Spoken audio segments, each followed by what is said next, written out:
Young Turks on an unbelievable, ridiculous, preposterous Friday. Drop it.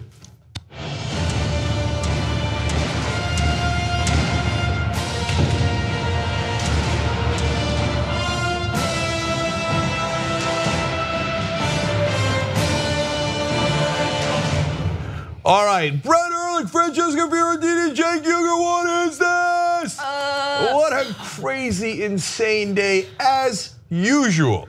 Can a crazy day be normal? Well, the answer is in the Trump world, yes, it can. You probably have already heard some massive news that's out there. Just in the last 24 hours, as usual. It's good crazy though. Yeah. Are you feeling good crazy or bad crazy? Wonderful crazy. Yeah. When in this case, I'm not. I had to prep all the graphics for this crap. So there are 3 gigantic pieces of news in the last 24 hours. And then the 4th piece of news I think is even bigger, even though it's not as sensational. And then in the second hour, you will be shocked at a Trump action that I support. Like you'll be like, no, you don't believe that, Cenk, but I do, okay? So that's also in this show. All right, Francesca, good to have you back, by the way. Host of News Broke on AJ Plus, everybody check that out, okay? Brett, go.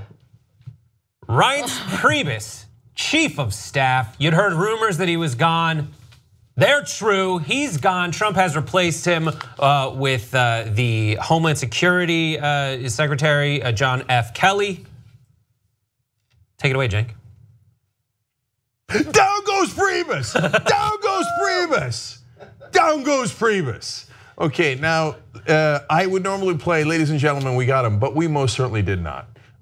Okay, they got themselves. Who's we? It's the usual Trump. Okay, I got a great idea. Let's all get in a circle and then let's use a nicer analogy, punch each other in the face. Okay, so the mooch, Scarface came in, he said, oh, what's going on with this Reince guy? I gotta get him out of here. And then we had a really good question as to who was gonna leave, Mooch or Reince. We have our answer, Reince is gone. And I am no fan of Reince Priebus, and I'm happy to see this happen. But the reality is there are no winners here. I mean, and maybe in some ironic way, Reince Priebus might be way better off leaving now. So even though it is a terribly embarrassing firing that's happening today, later he might think, oh, thanks God I got out of there. No, they're going full manic. I mean, this is great. I mean, first it was like, yeah, let's let my dogs fight each other and whichever one wins out. And now clearly we know which one won out. The mooch. Don't ever bet against the mooch. Never betting. Here's the official tweet. You might think that President Trump, in his classic style, would do this during a press conference, well orchestrated. No, wouldn't you know it? He did it via tweet. He fired Reince Priebus during a tweet saying, I am pleased to inform you that I have just named General/Secretary John F. Kelly as White House Chief of Staff. He is a great American and a great leader. John has also done a spectacular job at Homeland Security. He has been a true star of my administration. I would like to thank Reince Priebus for his service and dedication to his country. We accomplished a lot together, and I am proud of him, exclamation point. For being a human carpet for the last year, over which to walk on. Like, my God, what loyalty is not even loyalty anymore. Like, we need new words. Like, I've never been in the mob yet. Give me time. Give her a moment. Scaramucci might be calling the Fiorentini up, we'll see. Yeah. But like, how do you get more loyal than Priebus? Yeah. I mean, he's like the weed whacker for every other Republican throughout it for a year now. Stayed quiet through the election. When the sexual assault stories came up, Priebus was the person who said, there's nothing to see here, this kind of thing goes all the time. Establishment figures, of whom you would think Reince is one, Mitt Romney, et cetera, came forward and said, we need to abandon Trump during the election. Then there was the Never Trump attempt to maybe get someone in, who was a David French. No, says Reince, he's with me, I'm with him. And now, down goes Priebus. Well, you forgot the last tweet where Trump thanked Priebus for returning the knife in his back. Yeah. On his way out, he's like, "I'm going to go ahead and bleed out. Here, take out the knife." Okay. So to give you a more thorough sense of what happened here, so Reince Priebus was the head of the RNC and hence most definitively a part of the Republican establishment. Now, Trump did defeat the Republican establishment, so he had a right to appoint anyone he likes into his administration and have him run it. But he chose to make peace with the establishment to be more fruitful and productive and brought in Reince Priebus. Now, did some folks in Priebus's camp, in the establishment camp, leak inside the Trump White House? Yes, they did. Okay, they did. And so was Trump right to be frustrated by that? I'll give him credit on that, he was. If it was me, I'd be frustrated too. What are the names? Now, what are the names? I'll tell you what, I'm gonna. Just give me like a letter. Okay, I'm gonna name them all. I mean, I can I'm gonna fire and I'm gonna kill them. Okay, let's start with A. Adrian, you're gone. Mooch pretty much said almost the same thing to Ryan Lizza the other day. So now making peace with the establishment didn't work, and on the other hand, Trump has two enormous problems here. So I just told you, look, they were leaking on him. That's no question about that. But on the other hand, first of all, what kind of a horrific manager are you that you allow your top lieutenants to fight in public? And you made a mob reference there, Francesca, but there is some truth to that. This is what mob bosses do, right? Like, okay, Tony, and sorry. For the Anti-Defamation League of Italian voters, apologies, this is a Sopranos reference. Yeah, let's say Robert. I'm cool with it. Y'all have to be cool with it. Yeah, let's say Robert and Fred. Okay, Robert and Fred, you guys have to fight. Let me see what happens. Let's see who's the and the Mooch came in and he was more vicious. Yeah. And the mob boss was like, "Nice job." Yep. Now, look, I use that as an analogy. And it's not to say that Trump is mob not right now. Yeah, he does use the same lawyers as the 5 out of the top 6 Italian mob families in New York, and he has literally hundreds of connections to the Russian mob, which I outlined on this show last week. Anyway, but so.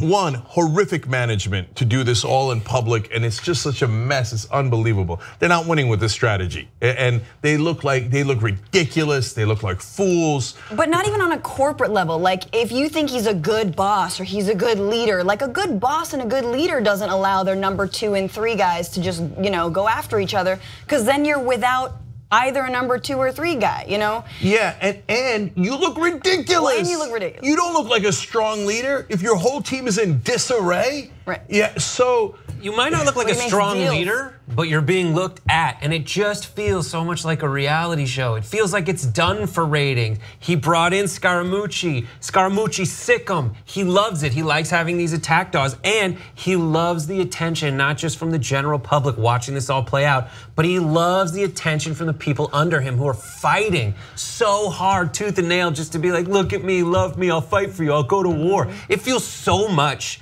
like Game of Thrones. There's a moment in Game of Thrones season 3 that I'm gonna spoil for you if you haven't seen it. Don't worry, it's not the most shocking thing that happens in season 3. There's a person who takes over Winterfell, and there is a maester who is someone who's not sworn to the person in charge of Winterfell, not sworn to any army. They're just sworn to look after Winterfell. To me, that's Reince Priebus. The person who's like, listen, my job is to make sure that the Republican Party stands after all these castles have burned to the ground. And what happened is very similar to what happens where Donald Trump, the Theon Greyjoy, it is so apt because it's like someone who's trying to live up to his daddy's example, has someone just stab the maester in the gut and he dies. And that's what it seems has happened, because it's now all these mercenary barbarians who've taken over CENTCOM of the Republican Party, and there is no one in control anymore. Can I just, I have no idea what you just said. Thank you. Don't understand any of that, but my reference, I'm thinking about Emperor Palpatine here. Okay. And we know who that is, right?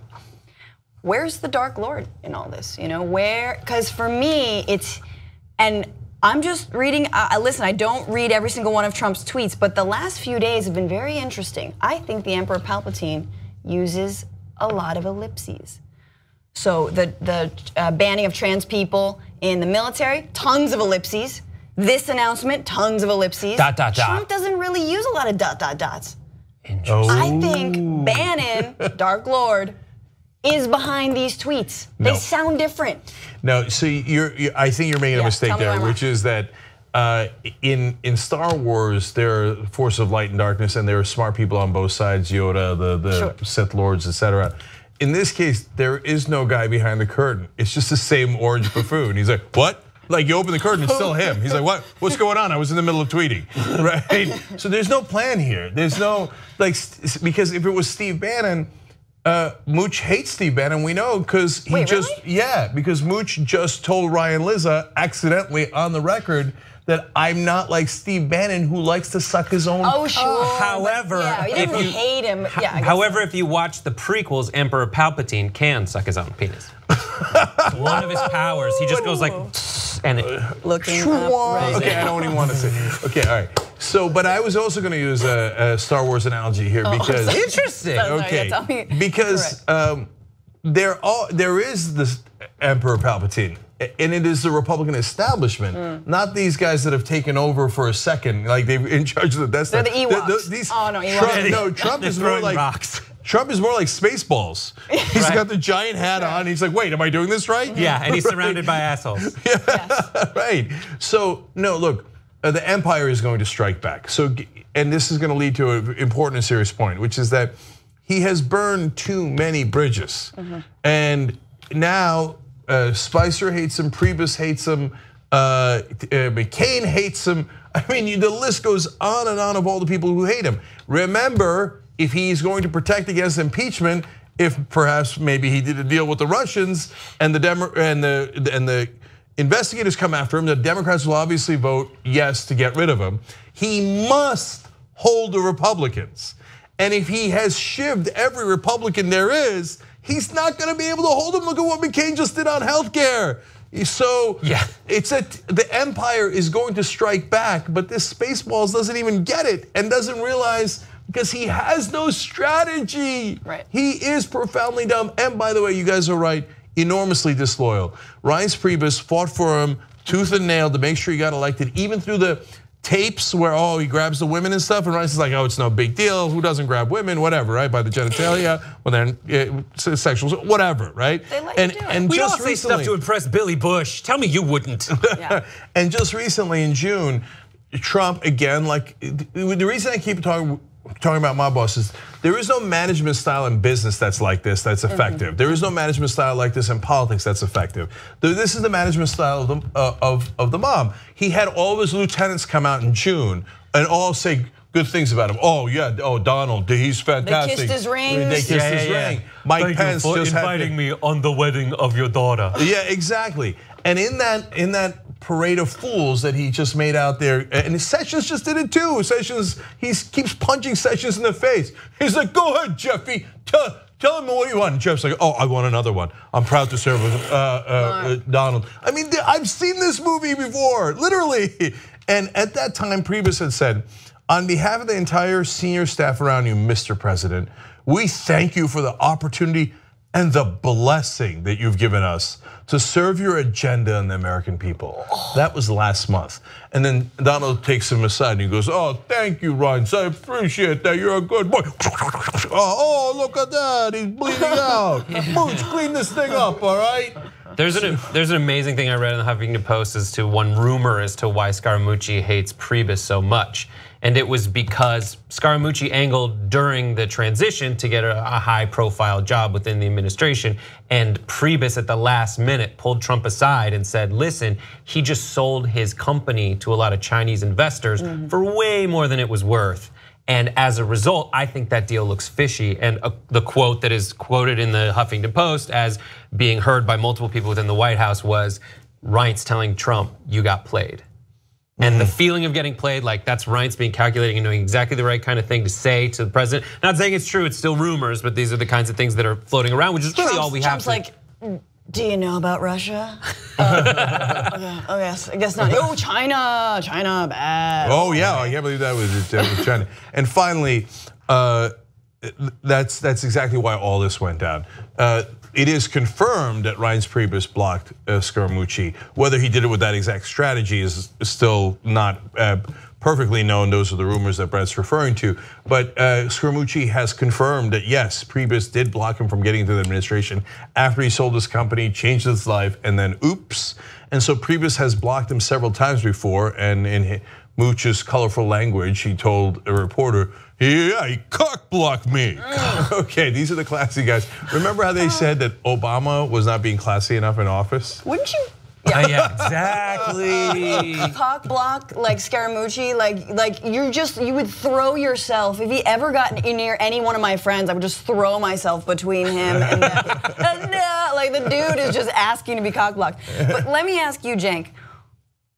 The person I'm thinking about the most right now is Pence, who sort of straddles that, what you're talking about, the empire of the Republicans, and then also, the inside, of the administration, of course, who always tries to distance himself from everything, whether it's Russia, whether it's this fight. And he, if there is ever impeachment, right, and where everyone's making that calculation, would you rather have Pence? I personally believe yes. We understand. We've had Bush. We know how that goes.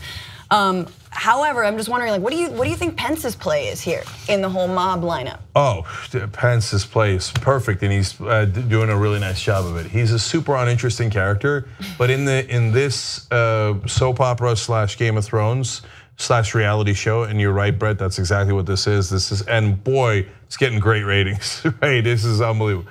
Pence is doing exactly, honestly, what I would do. Just lean back, okay, sipping on some gin and juice, and not getting in any trouble. And every once in a while, not looking at women, right, or being in the room with them, or talking to them directly. And every once in a while, you come out, you poke your head out, and go, "Oh my, Donald Trump, what a wonderful guy, what a wonderful guy." Now, the reason you do that is one, whatever you do, don't mess around with me. All I got to do is ride the storm out, right?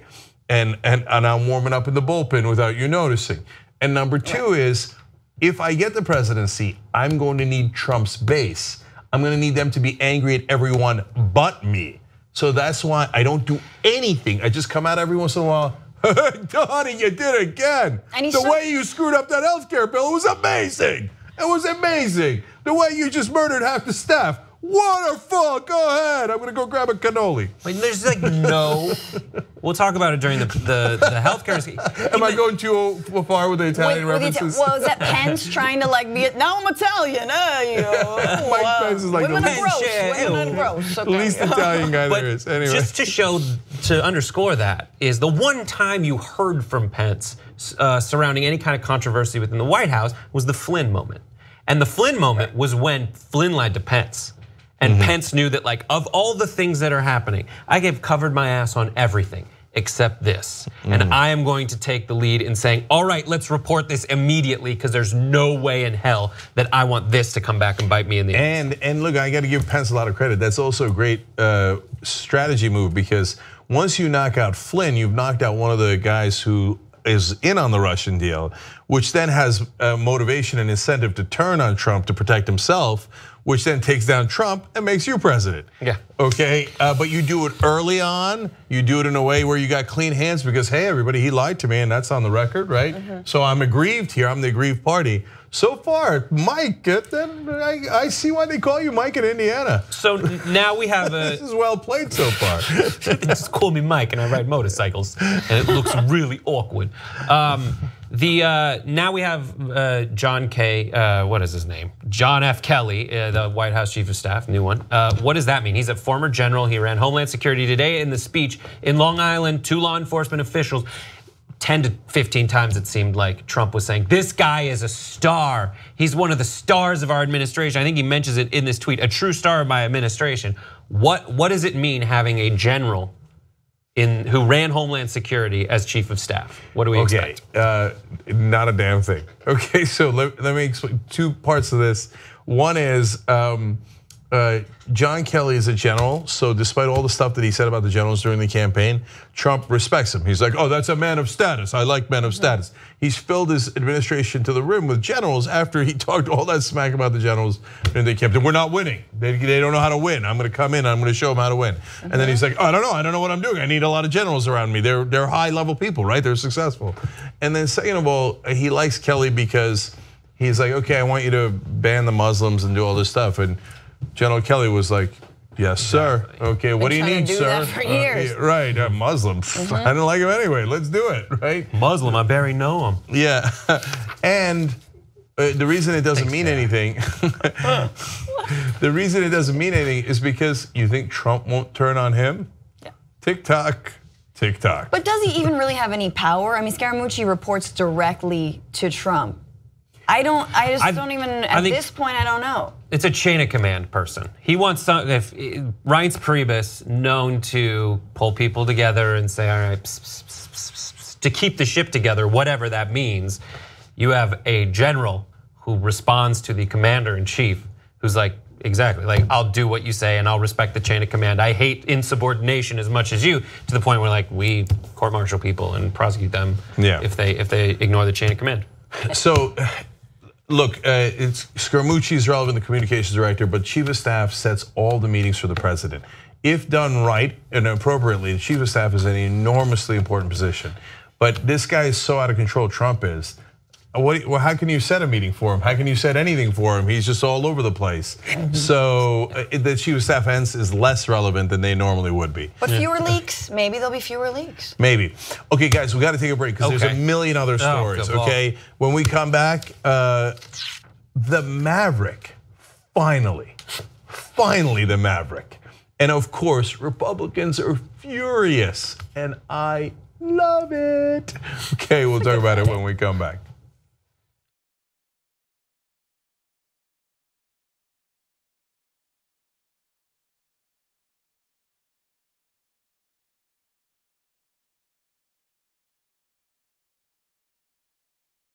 I want to do a quick announcement before we get onto the stories because I think it's important and I want to encourage you guys to go. All right, so TYT will be at Politicon this year. The dates are July 29th and the 30th, and I'm actually extremely excited. In the past, when I've done Politicon events, it's always been panels. Last year I did that panel with a number of anti-Bernie Sanders people, and of course it was a lot of fun because I was the only one on there that supported Bernie. But this year we're going to be debating people. Debates are going to happen. Can I just say, if you missed Politicon last year, that was a mistake, because Anna's panel alone was worth the price of admission, because they love balance. They love talking to the press about balance, right? But all of a sudden, there was only one Bernie Sanders supporter and wall-to-wall Hillary Clinton supporters. Yes. Okay, yes. Including a lot of the people you see on TV. And she mauled. The entire crowd was on your side. But look, it's not just that you kicked ass. It's not that just the crowd was on your side. It's that if the crowd, even if like it's unfair because the crowd is all Bernie Sanders, then maybe you should have a couple of Bernie Sanders panelists, right? Right. But they didn't need it because they had Anna. Well, and it was a fun discussion, and I really enjoyed it. But this year is also going to be a lot of fun. We're going to get involved in a number of debates. Cenk, who are you debating? Oh boy, here we go. Buckle up, everybody. You asked for it, you're going to get it. Ben Shapiro. Okay. Bloop, bloop, bloop, bloop, bloop. All right. Right-wingers have been asking for quite some time. Come and see. All right, and I will be debating Ann Coulter. Damn. Ann versus Anna. Anna versus Ann. It's gonna be fun. I can't wait. And Hassan will also be there, and he is also debating someone who is a millennial who is very much against millennials. Like that's his whole shtick. So that should be a lot of fun as well. That ought to be great. Woke Bay versus Sleepy Bay. Anyway, you guys can get your tickets by going to politicon.com/TYT. Politicon.com/TYT. It takes place in Pasadena, California. We really hope to see you guys there, so definitely check it out. And if you're watching this as a video on YouTube or Facebook, we'll have the link down below for you guys.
All right, back on the Young Turks. Cenk, Brett, Francesca with you guys. All right, other Russer writes, and just today, TYT Network has a cover Reince, Mooch, Trump, and cop brutality, ACA, more staff needed. I just posted up and joined. Okay, thank you. That's awesome. Thank you for that. Right. Do you want to sit in for me? Because it's been hell today. Okay, El Duende Chingon writes in, this White House churns and burns more employees than a struggling McDonald's. Yosarian S. Clark writes in, love Francesca, more of her on hashtag TYT Love. Thank you. I mean TYT Live, okay. Raybot says, Brett, what's on your shirt? I must know because I love it. Also, this is the coolest panel ever. Happy Friday. Get a 4K TV, idiot. So you can, no, I'm just kidding. These are, there you go, yeah. These nice. are tiny pelicans. Why? I don't know. They are tiny pelicans. Cute. Tiny that is pelican. strange. That's such a Brett shirt. Are they playing little tiny violins? Maybe, I don't know. I don't have a 4K TV. Yeah. Okay, and on the YouTube super chat, Ceci Canales says, thanks TYT team, smiley emoji. So thank you, we appreciate it. All right, guys, we got 1,000 more stories for you, so let's go. Okay, the skinny repeal, was it gonna happen? No one knew. It came down to the wire. It seemed like Susan Collins was a no, Lisa Murkowski was a no, and then came McCain. He stepped forward. There was a moment of hesitation. Let's take a look at what happened on the floor. Mr. Peters. No.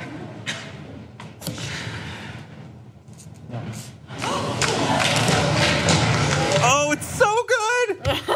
I watched that like 10 times. Thoughts, reactions to this moment.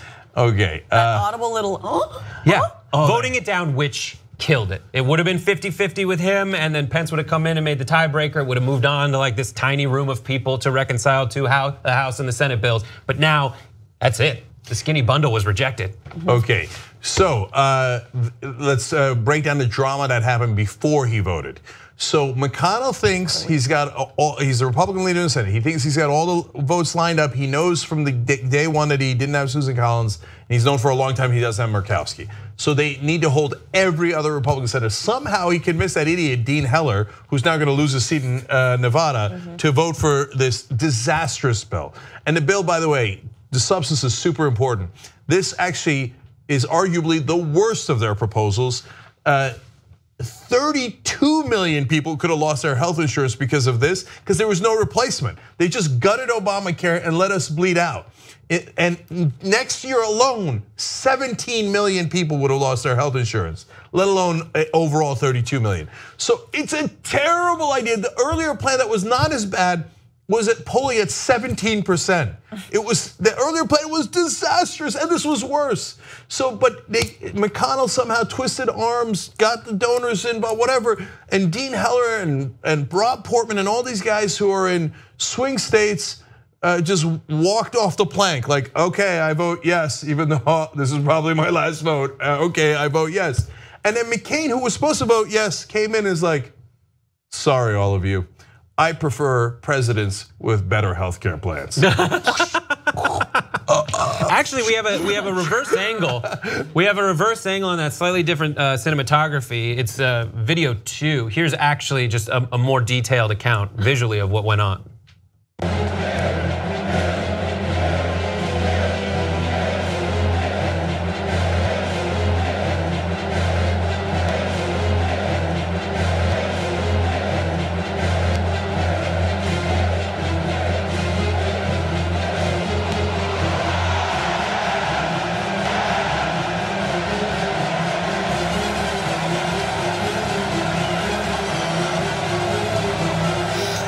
JR. Peace. JR for the win. That is why our producer JR Jackson is the best in the business. There's an aspect, and I mentioned this to Brett, from the first video again, run this while I say it, because I want to point out how- From the first video. The first video, no sound. Without all the changes to it, yeah. He walks in from the side, and this is when he kind of, it was, you could tell he was looking to, McCain was looking to stick it to them. So there's a bunch of Republicans behind him, and there's Mitch McConnell in front of him. He does the thumbs down thing to whoever's in the front. As it happens, now look at Mitch McConnell's arms across. Right. After he turns him down, he's gonna stop and pause like, F you. Here comes down during his turn, fuck you. Oh, you're right. You looked at McConnell for a second like, what now? Yeah. What now? It was half, I don't know the percentages, but there's a significant aspect of his motivation being, you guys keep picking at me. Yeah. Trump keeps talking about me. Now's my chance to come get you. So maybe it's for the wrong reason. Maybe he really believed in screwing everybody over, but his pride was a different thing. So we have the statement from McCain coming out of this. He said, from the beginning, I believe that Obamacare should be repealed and replaced with a solution that increases competition, lowers costs, and improves care for the people. The so-called skinny repeal amendment the Senate voted on today would not accomplish those goals. The Speaker's statement, which is the Speaker promised that the House would be willing to go to conference, does not ease my concern that this shell of a bill would be taken up and passed at any time. One of the major failures of Obamacare was that it was rammed through Congress by Democrats on a strict party line basis without a single Republican vote. We should not make the mistakes of the past that has led to Obamacare's collapse, including in my home state of Arizona, where premiums are skyrocketing and healthcare providers are fleeing the marketplace. I have a question. Can I ask a question? I mean, yay McCain, not yay McCain. McCain's still full of crap and you should never depend on him, but this was awesome. There's a lot to say. I just had a question about the skinny repeal itself. I was under the impression that it would save the Medicaid expansion, but that the rest of Obamacare would go away. That was, and that's really interesting because like even then they voted it down. Yeah. So and that's why Shelley Moore Capito from West Virginia voted yes. She was a hard no on anything that cut Medicaid because 1/3 of West Virginia is on Medicaid. So as conservative as she is, she's like, I ain't stupid. I'm not gonna just throw 1/3 of my constituents out on their ass with no health insurance. They're gonna hate me forever. Yeah. So you're right, this didn't include that. The problem with this was that once you take the mandate away, then it definitely causes a death spiral because then all the young healthy people leave and are not going to get insurance. So for everyone else who remains, insurance becomes incredibly expensive. So then everybody has trouble affording insurance. Then the healthy are gone, and then everybody else can't afford it. So then they're gone, and that's why you lose even more people. So not replacing it is disastrous, and so there's just. That's why the skinny repeal, even though it didn't cut Medicaid, was in some ways worse. And it would make Medicaid even more expensive and burdensome. I don't understand exactly how that would go down, but yeah, that's an interesting thing because I was always thinking, well, if you save Medicaid, then you get more upvotes. But so we have McCain going into this saying like, listen, I'm voting for. He was the person who emerged essentially from the dead after brain surgery, showing up saying like, I will be that vote that allows this to go to the vote-a-rama, where everyone comes together and we have a discussion. He said around that, I sat down with my governor and Obamacare's not working for my state. I want to fix it for my state. He says here that this skinny bundle would make it much, much worse. If he voted yes, it would have gone to another like little cabal of people to reconcile or come up essentially with a completely new plan between the House and the Senate. He's saying all that.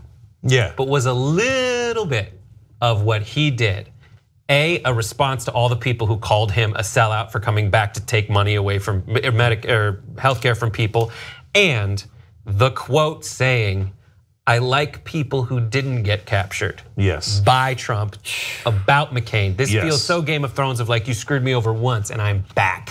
Okay, so let me explain all that because those are all great questions. So, and in doing so, let me explain a little bit more of the drama.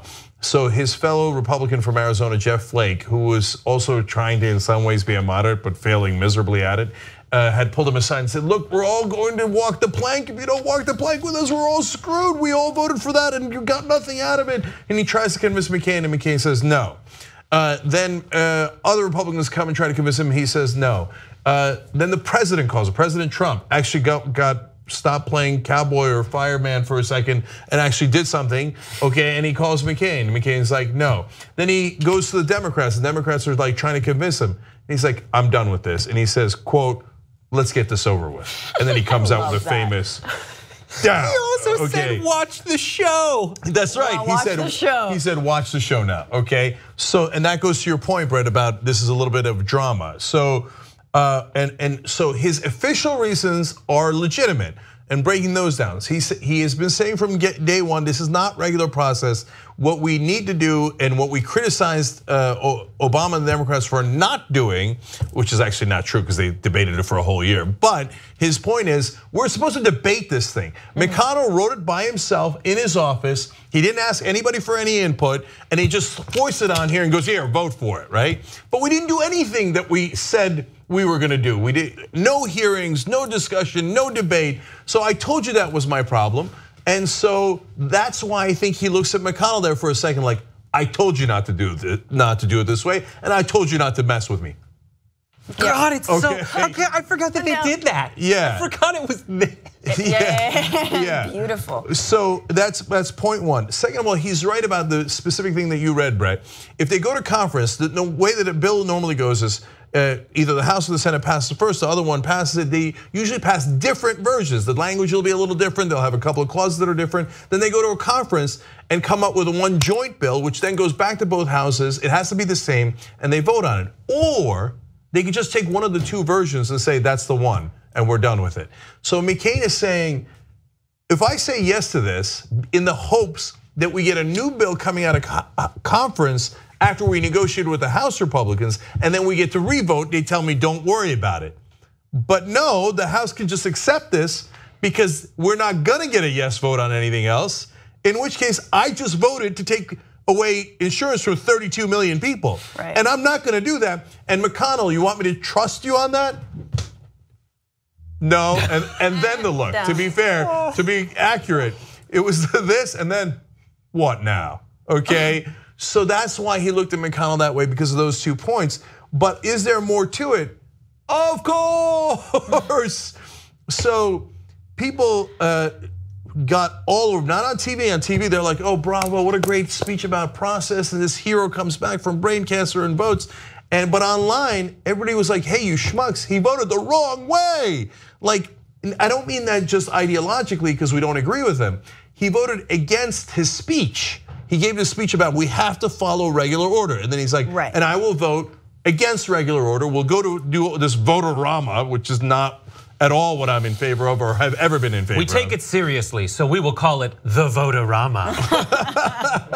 So now when it came to crunch time and he had gotten all that heat, oh, what happened, Maverick? What happened, man of principle? Yeah. You voted the wrong way anyway, and he's getting tremendous heat, thank God for the internet, not from TV, but it's real. It's just like the internet caught Cory Booker on the drug importation bill. And he's like, what, is this my hand in the cookie jar, right? And McCain got his hand caught in that cookie jar. And he's like, all right, you know what? At the end, I'm cut. And finally, is it revenge? Look, remember, McCain ran against Obama and lost to Obama, and then Obama passed Obamacare. So some were speculating he voted against his principles a couple of days ago as revenge against Obama. Okay, it's a little bit of both, right? Right. He did get a little bit of both. Ding from there. He did get a little bit of here, Obama shiv here, and then at the end, Trump shiv here, right? But if you ask me, and based on that vote, there's some evidence he hates Trump more. Yeah. More. Because yeah, he's just voted everything down. And it was such a direct attack saying, I like people who don't get captured. Yeah, oh God. My question about McCain is, it's almost like, I mean, we're scraping the barrel in terms of Senate Republicans that we can actually sort of a little bit minimally admire. And obviously poor guy, has brain cancer, might not be around for a while. It did seem like a ridiculous thing to then like have one of your dying actions be taking away healthcare from 32 million people. But my question is like, is it a little bit of a like, no, Republicans need to get back to having some kind of principles, like that because you could argue, I mean, that the Republicans, remember when they were just wrong instead of crazy? Like, yeah, that's right. It was a wonderful moment. I don't know if for those of you watching at home, maybe some people might not remember this. Republicans used to be just wrong, and then they became crazy when McCain got Sarah Palin to be his running mate. Well, yeah, because if you remember, guys, and so that's the great question, and everybody's asking that question today. So was it really an act of principle? Should he earn the title of Maverick finally after all these years? Yeah. If you remember back to the times when they were just wrong, they weren't even always wrong. Yeah. McCain is the McCain of McCain-Feingold. McCain wanted to get money out of politics 2 decades ago. And he fought to get money out of politics. Not in a perfect way, but but in a significant way. And so he did used to have principle. You know, I don't know if I've said this on the show before. Back when I was a Republican, I voted for McCain in the primaries against Bush in 2000. Oh, wow. So, and back then, there was a lot of evidence that he had principles and was a real maverick. And by the way, that's why the Republican Party didn't pick him in 2000. All the big money guys went to Bush because he didn't have principles. And he would do whatever the donors wanted. So there is a real maverick buried under that body of John McCain. Now, with this ailment, he's not gonna run again. So did that free him to be maverick one more time? I guess at the end of the day, and there's a lot of people who are now yelling and saying, oh, I don't care, he's still a bad guy and he still votes wrong 98% of the time, and yada, yada. Look, guys, don't look a gift horse in the mouth. Don't look a gift maverick in the mouth, okay? So the guy who votes the right way, and all credit to Murkowski and Collins as well, and to every Democrat that held. Yeah, okay, absolutely. and I criticize a lot of those establishment Democrats, but every one of them held. Okay, so give credit to all those guys and McCain. Doing the right thing at the end is not a little important, it's monumentally important. So he did, along with those other folks, he saved healthcare for tens of millions of people. So if if at the very end, after doing a lot of things wrong, he became maverick again, I will take it. Okay, so moving on from that. The skinny repeal was a big fat failure. What is a Republican to do? Well, there are a lot of videos we're gonna go through right now that are the responses on the heels of this failure. So we are going to talk first about Mitch McConnell, and a central theme we've noticed is that they really are focused on whether Democrats are gonna celebrate. We're gonna play video number 3 right now. I regret that our efforts were simply not enough this time. Now imagine many of our colleagues on the other side are celebrating, probably pretty happy about all this. But the American people are hurting and they need relief. Our friends on the other side decided early on they didn't want to engage with us in a serious way. To help those suffering under Obamacare. So I love this line of attack, which you're gonna see more of in a second. Like, I guess our friends over on the other side of the aisle are celebrating that they won. Yeah, that's how it works. Okay, so yeah, I guess they're taking selfies. Yeah, I'll take a selfie. I don't know why, but I'll take it, right? Wait, they're like, what, McConnell went on to ask, like, oh, what plan do the Democrats have? The plan they had was called Obamacare, right? And they just saved it. Yeah. So what did you want them to do, cry?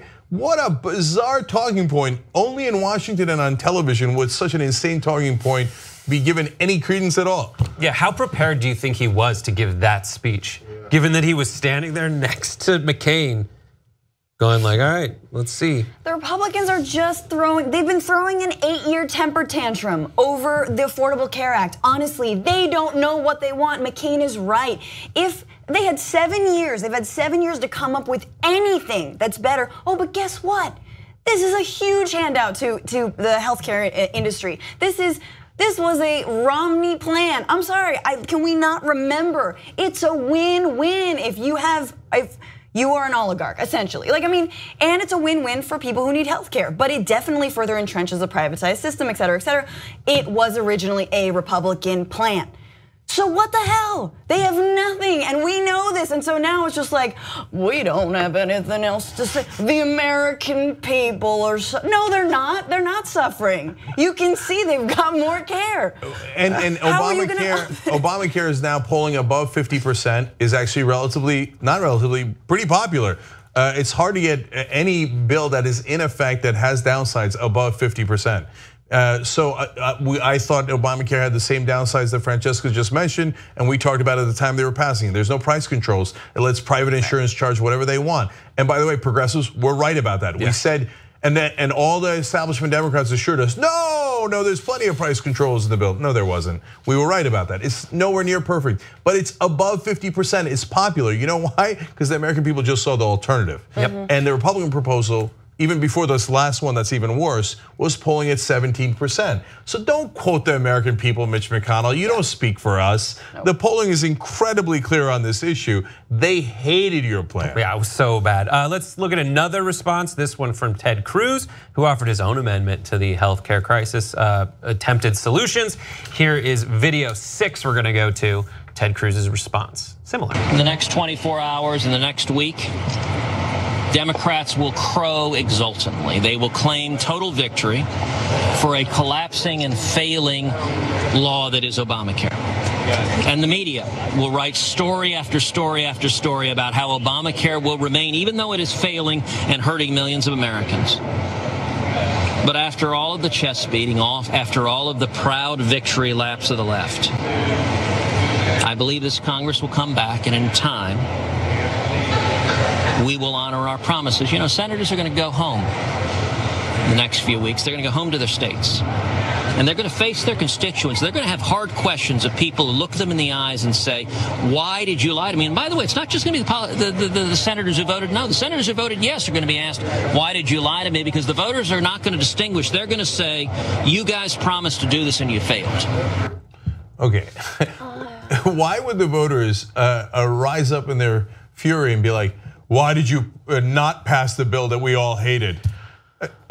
83% are on the other side. They did not like they hated your bill. Why would they be like, oh my God, why didn't you pass that bill? I mean, you were gonna take my healthcare away and you didn't. Why did you do that to us? Ted Cruz, just become a preacher like your dad. You speak like one already. You have no politics. Your constituency hates you, okay? They were protesting you too. Your constituents don't want you to repeal it either. Like, honestly, give it up. Just like, ugh. And can we have a moment for the Cruz amendment? Which was essentially, he said, like, is it cool if the way we sell insurance is if there's one plan that's good, we can sell a ton of other plans? That's like going to like a car dealership saying, we have one model that is a car. Now, that one's really expensive. The stuff you can afford, we're gonna sell you 2 tires and a crankshaft or something. Like, it doesn't make any, which Drive Shaft I think was the name of the band in Lost, but that's not gonna help me when I need a car. That's the problem with the Cruz amendment. A lot of weird references. Drive Shaft. And then, You're gonna die, Charlie. And in the beginning, he did the same thing as McConnell. I guess the Democrats will celebrate that they won. Yes, yes they will, it's and really, they should. And what drives me crazy is those same Democrats from, like Chuck Schumer's like, no, we're not celebrating today. Why do you say that? I know. If I was a Democratic leader, I'd be like, goddamn right we're celebrating today. We just defeated one of the worst bills ever proposed. I'm going to throw a party and I'm gonna have a piñata at it and it's gonna look like McConnell. But then again, they're probably, yeah. I wish Schumer would just wear like a party hat, but be like, I'm not celebrating. Nobody's celebrating. That would be an awesome appearance on TV. But he's got the hat. But he's got the hat. He's like, no, we're not celebrating. Look at me. And Elizabeth Warren's in the back going, woo, like this. This is a great sound maker, isn't it? I feel like Republicans are just like, someone's having a party without us. It's just like this crazy FOMO. Yeah, because you guys failed, all right? I do feel like Republican parties are secretly the craziest, weirdest, kinkiest, like you're in cloaks but also naked party. Oh, there's no way they're not wearing masks wide. at that party. I want to gouge my eyes out forever. Yeah. All right, one more. This is from Fox News. It has the same theme, but also a funny point at the end by Kill Me as usual. 9. Video 9. I laughed too that these young people were out there celebrating. Congratulations. You now will pay a fine or you have to have insurance. Congratulations. The healthy people are paying for the sick people. Well, congratulations. Yeah, that's how insurance works. Okay, so, but they literally don't understand anything, and most especially insurance. So they're like, you're celebrating, I guess, because you won. Yes, that's how it works. And I guess in insurance, you want healthy people to also pay in when they're not yet sick. Yes, that's how it works. And they're like, oh, you want a mandate. Now, otherwise you'll pay a fine. We have a mandate for car insurance. Everyone, if you want to drive a car, you must get car insurance. It's a mandate. Otherwise, it's not just a fine, you can get pulled over and arrested, okay? So the reason we have that is, Kill Me would be like, oh, I guess the people who aren't getting in accidents also have to pay in case you get an accident. Yes, that's insurance. Well, it's also, I'm sorry. this is what else they always miss. Look at all these young people. There's a lot of young people that are sick. There are babies, there are 5-year-olds, there are 20-year-olds, there are 17-year-olds. Everybody gets sick. It's not just because you're young, you're just the healthiest person in the world. It's a blanket statement that means nothing. No, it is. It's a congratulations, you've got empathy. Yeah, we do. We think that you are about to celebrate taking insurance away from 15 to 30 million people. Like, let's celebrate keeping it with those folks. All right, we got to take a break. These stories are amazing, but we have more unbelievable stories when we return. And a piñata. TYT's partnering with Participant Media to help solve the climate crisis. Wouldn't that be great? Now, look, you got to check out our series, 10 Days of Action, to learn more about what you can do to make a difference. And go see an inconvenient sequel, Truth to Power, in theaters in New York and LA on July 28th and nationwide August 4th.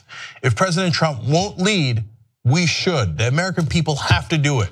The majority of Americans, civic leaders, mayors, governors, businesses, they're already moving forward to stop climate change. So no single person can stop us. I pledge to join the movement and hashtag #BeInconvenient. Go to inconvenientsequel.com/action to be part of the solution. I have decided that I'm going to get ripped. Okay? What? Okay? Like physically? Yeah. Okay. What, you don't believe me? I 100% don't believe you.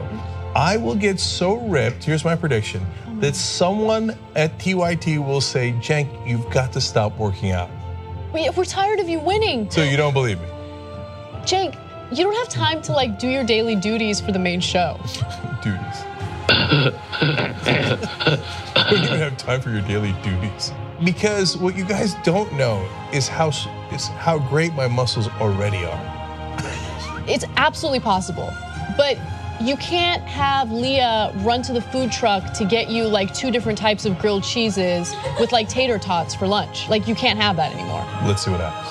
You also have to go to the gym regularly. Let's see what happens. All I'm saying is, let's see what happens. Have I ever been wrong about a prediction? Almost never.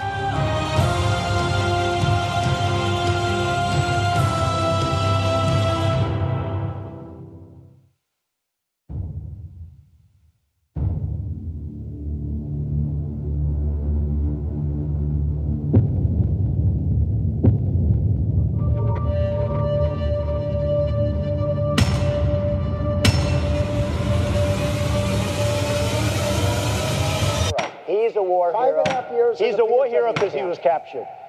I like people that weren't captured, okay? He said I had small hands. They're not small, are they? I never heard that one before.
back on the Young Turks. Brett, Francesca, Cenk with you guys. Daniel Pareja writes in, it's always hashtag TYT love on hashtag TYT live when the sex robot, Brett Ehrlich is on. Oh, wow. I am a robot sent backwards through time. I did a little McCain there. And most people, when I say I'm a sex robot, go, Yeah, I know. And then they look at you. yeah. Is that actually your nickname here? No, that's the first time. I'll take it. Usually Take it's that. change your sweater, idiot. So I did. It's a button down. Deal with it. All right, Woke Poppy writes in, I'm surprised McCain didn't dab after he casted his vote. That would have been awesome. Like, I vote no. So good. Annie writes in, really happy to know that millions of people's healthcare rested on one old dude's ego. So there's some truth in that. I give him the EGOT after that. I give him the. And finally, Susan Chenoweth says, I sure miss TYT News on the weekends. I wish you had a weekend crew. Okay, Susan, that's a good idea. We'll think about it. For now, no, but maybe later. Yeah. And I know what you're thinking. Come to my one shot. I know what you're thinking. Where can I get that pin Cenk is wearing? Yes, that is a TYT pin. Now I'm thinking that. Yes. ShopTYT.com. This is my favorite promos because I did it on Old School like 10 days ago. Like they're like, hurry up, this might sell out. And me and Michael Short and everybody, we were joking around like, you know what happens if it sells out? We'll make more. Yeah. Oh, those are great. But I love the nerd one and the Young Turks Batman one. Yeah. I'm feeling the Ghostbuster one. Yeah. That is a ghost, right? No, that's the Klan. No, It's yeah. Klan Buster. It's I a got it. ghost of Love it. Civil War soldiers. Love that. Right. No, but in all seriousness, we might not make more. If it takes a while to sell out, we're like, oh, that one's not working. So that'll be the last of its I'll buy kind. like 30 of the ghost one.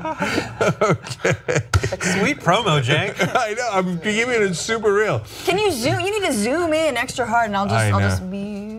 I know, but we Go can't. to Jake's one, yeah. Everyone I tried to make it straighter and I made it more crooked. Okay.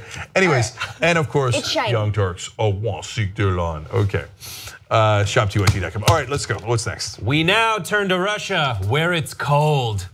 The only thing colder is our relationship with Russia, which many were afraid would get warmer and warmer with Trump at the helm. But the House and Senate have both passed a sanctions package by overwhelming majorities. The Senate passed it 98-2. The House passed it 413-3. A sanction package that included sanctions against, among others, Russia. There has been retaliation already from the Russian foreign ministry, according to this quote that we found in Talking Points memo. Russia's foreign ministry said it is ordering the US embassy in Russia to reduce the number of diplomats by September 1st. Russia will also close down the embassy's recreational retreat on the outskirts of Moscow, as well as warehouse facilities. Wow, that'll show us. There goes our recreational retreat. We did the same thing to them, really. That's it. We did. To be fair, we really did. I want to stay in that retreat. Their jungle gym is our democracy, guys. They're going to turn it into an Airbnb. Yeah, they're renting us out for sure. So this actually, believe it or not, is the most important news of the day. Yeah. Even with Obamacare being saved by McCain, even with Reince Priebus being fired, I mean, really, how could this be more important? Because this is the thing that Trump needed to deliver to Putin. That this is his end of the bargain. And the whole point of Putin meddling with our elections was because the sanctions were killing him. And it's not because he deeply cares about the Russian people and he wants them to do better. No, it's the oligarchs that were making money off of this that are Putin's cronies and Putin himself.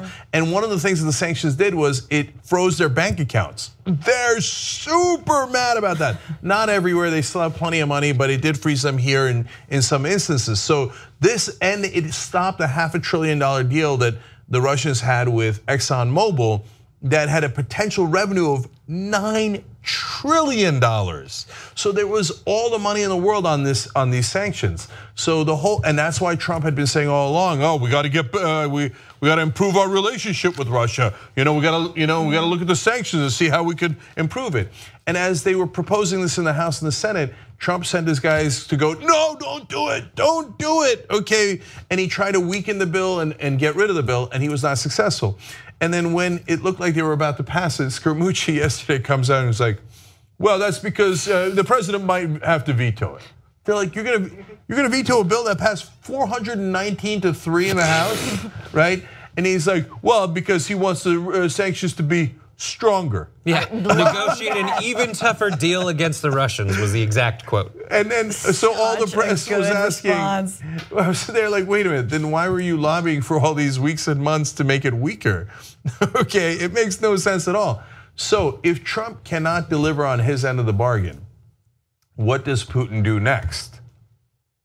So that's a super, now Trump's got a couple options here. One, normally no president would have any options here, because if you veto it, you look like an ass, because you're trying to say, I don't care how popular it is, and I don't care how right it is, and I don't care that my own intelligence agencies are saying there's no dissent at all. The Russians definitely meddled in our elections.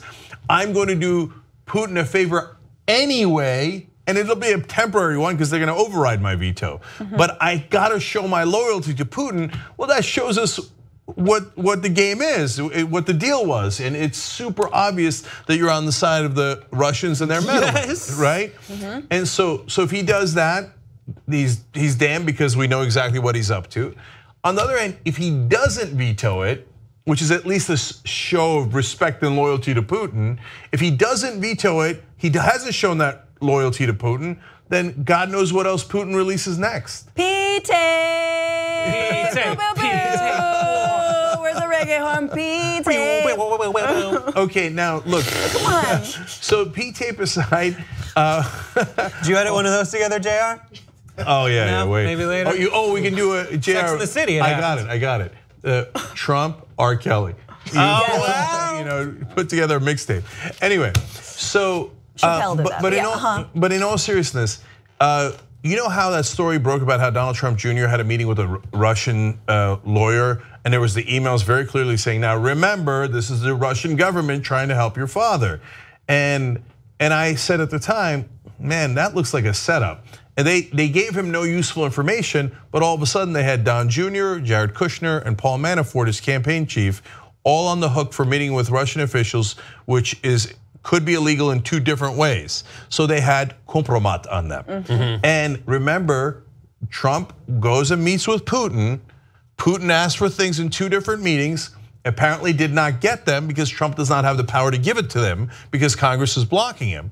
And then after that meeting, boom, all of a sudden we find out that there's a leak of the emails of Donald Trump Jr. and those guys meeting with the Russians. This is scary. Like, can I just be honest? Like, this is really scary shit. Sorry. Yeah. Like I mean, you drawing these connections. I mean, you're going a little mad on me, but I love it, love it. But it is really scary. It's like, yeah, what is Putin's response going to be? And the fact that he is holding all this compromat, like, what does he have? So now we'll see if I'm right or wrong, because Trump look, man, you cannot veto this bill. Corker said, he's a deeply Republican senator from Tennessee. We've got a quote, we can throw to the graphic. It's graphic 13, he said, I cannot imagine anybody is seriously thinking about vetoing this bill. It's not good for any president, and most governors don't like to veto things that are going to be overridden. It shows a diminishment of their authority. I just don't think it's a good way to start off as president. So in other words, what are you, mental?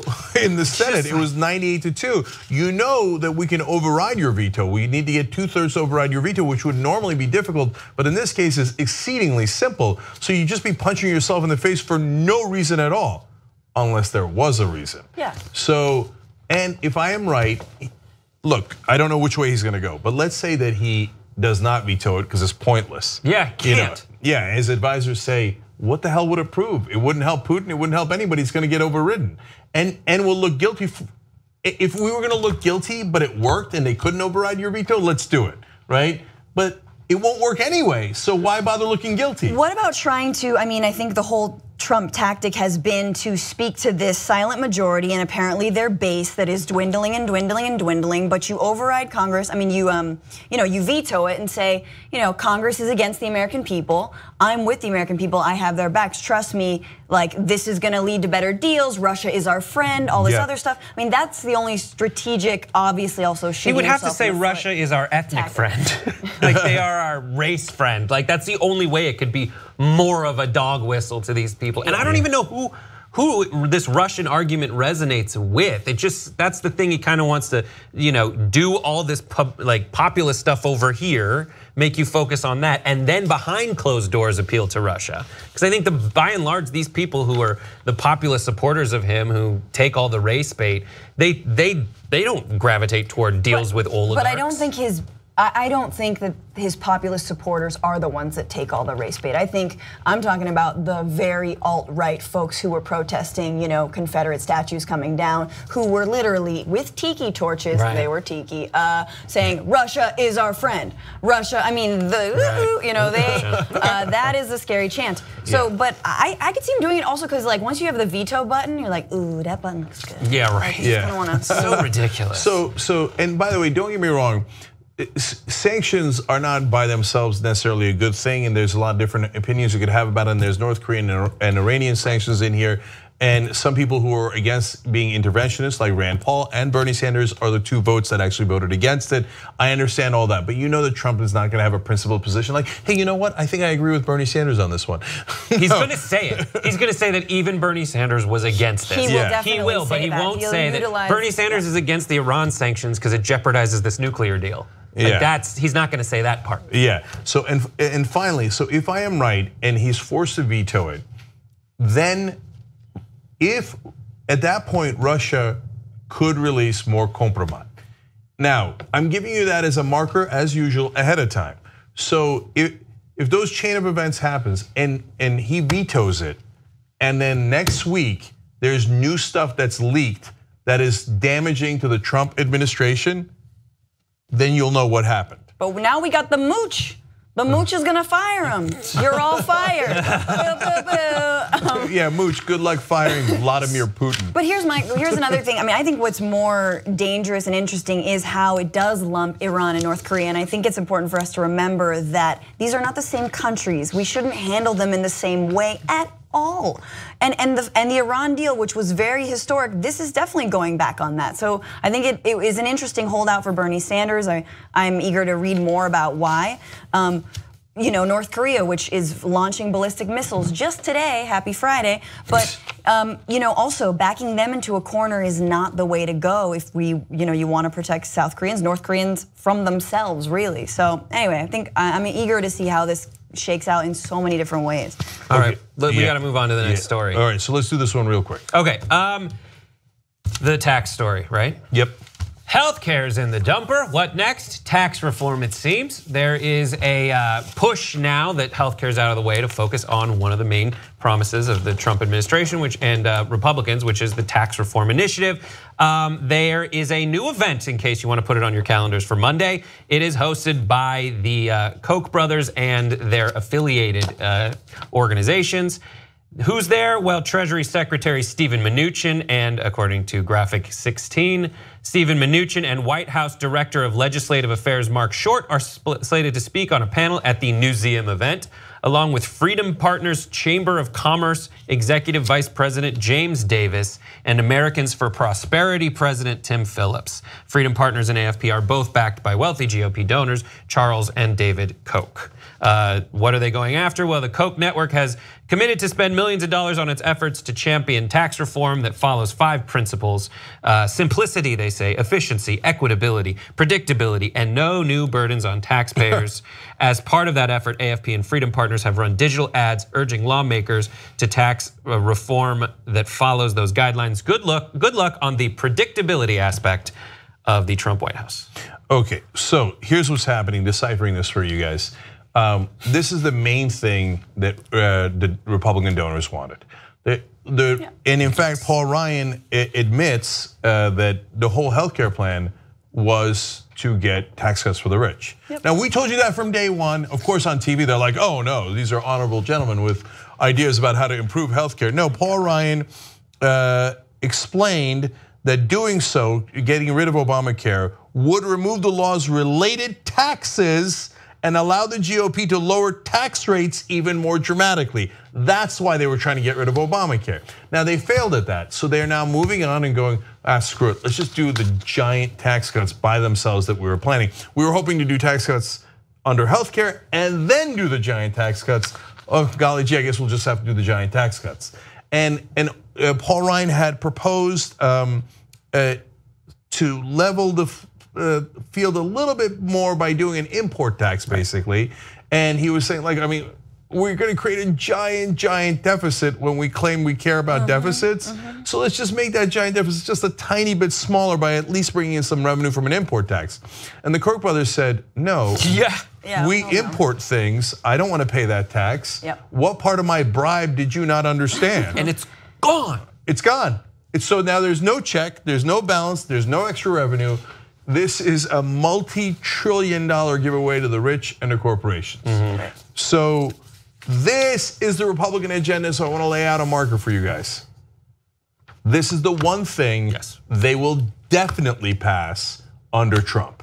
So Trump can fail at everything under the moon and the sky, and healthcare they could have won on, but they bungled it because the rich really wanted that tax cut within repealing of Obamacare, but he couldn't figure out a way to get that deal. He's so stupid. All right, anyway, for the tax cuts though, there's no negotiation here.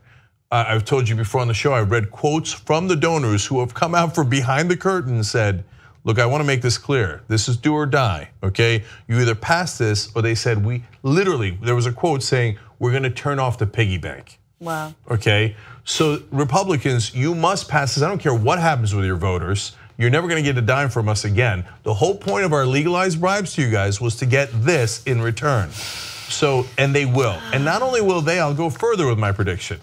They'll get some Democratic votes too. Okay? And this is the issue that isn't nearly as sensational as healthcare. It doesn't affect people in the immediate like healthcare does. And I hope that we'll see the same amount of amazing resistance that we owe this win. I mean, as much as we talked about McCain, it really is owed to the movements and the people who sat in on all the organizations that I know TYT has covered and talked about. But this is one that is harder to rally around. Are you going to call your senators and congresspeople about this? Well, we should, right? Because this is going to. It's going to hit us just as hard. It requires like easily so healthcare, ridiculously complicated, but was able to get boiled down to a few key terms that everyone could identify very easily, like 15 million lose health insurance, 30 million lose health insurance, premiums change this much. Those are the kinds of things, pre-existing conditions. Those are the markers that need to be laid out immediately to identify what is off limits that people can really identify with. And it's going to be tough because all of this is going to be put in terms of this saves millions of dollars from businesses that can hire people. That's what they'll say, even though it's been proved. I think you talked about this on the show yesterday, that tax plan does not work. Yeah, and we had a great example of that in Kansas. So look guys, bottom line is, Francesca and Brett are exactly right. This is a slow motion robbery. And when it happens, you might not see it on day one, but it decimates the rest of the budget because there's nothing left. And then Republicans will turn around, and you've seen it happen on your TV for decades. They will come around, we don't have any money. Oh my God, Bernie Sanders wants to do free college for your kids so you can have the American dream? Sorry, we ran out of money for the middle class. Sorry, we ran out of money for your healthcare, for your education, for anything that was actually gonna help your family. Why? But they never tell you it was because of the $1 trillion tax cuts that they're gonna pass, and they will. So unfortunately, and look, you fight it every day, and we will, and we'll tell you the reality of it, and pressure your congressmen and your senators to fight it. And if they vote for it, make sure you vote them out of office. But on this one, I don't know when Trump leaves office, and I don't know if he wins on any other issue. But on this issue, he is very, very, very likely to win because this is the whole point of the donors giving all this money. They give it combined, by the way, billions of dollars in donations and lobbyist money, but they get back trillions in tax cuts. They're not stupid. They're not giving away that money for their health. They're giving it, or your health. They're giving it for their wealth so that they can make more money. And this is how they get their return on investment, and they will get it. Yep. Oh, we were having a good Friday. Let's have a good. Do you want to watch some Sessions video? You want to watch a video of Jeff Sessions? No, we gotta go. We gotta go. We're out of time. Okay, so guys, I know that would have been fun. Him castrating himself. All right. Anyway, politically. So guys, Francesca, thank you so much. News broke. AJ Plus. Everybody check it out. Brett's on Pop Trigger. YouTube.com/Pop Trigger. Check that out. And when we come back, we got a whole new power panel for you guys. And now I'm gonna go completely the other direction. In one of the stories, first of all, there's a great story about Scaramucci getting divorced. So I know I don't wanna enjoy his personal loss, but we will. Anyway, but there's a twist in that story that's interesting. And the second part of that story that's so interesting is, or a different story in the second hour is, I'm going to agree with the Trump administration on an issue that you'll send me a lot of tweets on, because you'll be a little bit shocked and probably upset with me. Okay, and guys, remember, if you miss any part of the show, whether it was the Reince firing or the McCain legendary vote down, just become a member, and this is the last day, okay? So last day to become a member for free. Rent's due. So tytnetwork.com/join, and then promo code FREETYT, and you get a free month of membership. And by the way, you can go back to the old shows too. All the shows, download or stream it anytime you want, commercial free, and aggressive, progressive, and old school, and all the post games. So try that out. Thank you guys, and we'll be right back.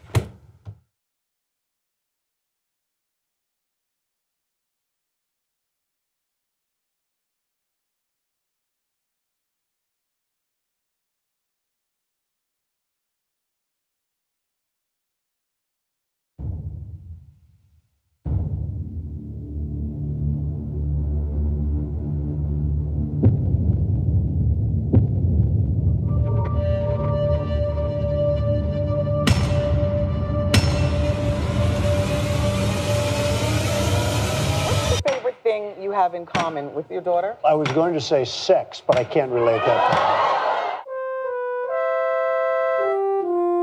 He said I had small hands. They're not small, are they? I never heard that one before.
Drop it.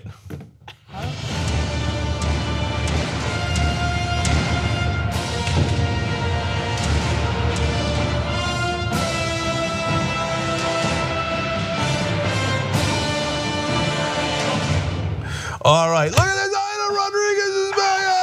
And Grace too, I guess. I've never seen that graphic before. Oh, really? You've I've never been on a power panel before. I don't think congratulations, so. you made it. This is a big day for me. I'm so thank you. I'd like to thank my parents. They raised me well.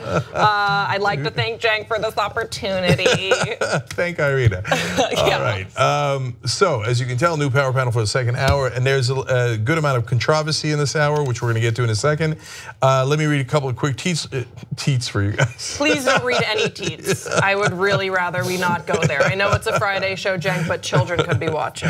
All right, Steve Peoples writes, an important reminder, Reince Priebus was among the only Trump campaign insiders not to sign a non-disclosure agreement last year. Is that true? I don't know if that's true. If that's true, oh boy, brace for impact, because he is gonna have some stories coming out of that. Oh, by the way, let me just say that, non-disclosure agreement or not, Reince Priebus is a leaker. Okay, and so that's like I said in the first hour, that's the one thing that is true about Mooch and Trump's attacks against him. He has a treasure trove of information and is now super bitter. Oh, brace for impact, Trump people. Okay, all right. Now, just another name writes in, donors don't pay politicians to stay in office, they pay politicians to be in office, they pay media to keep polls in office. So in other words, pass the damn tax cuts. This is exactly why we put you in office. Mr. Charles says, $10 a month for membership is a steal. Whoa, look at that. Thank you, Mr. Charles.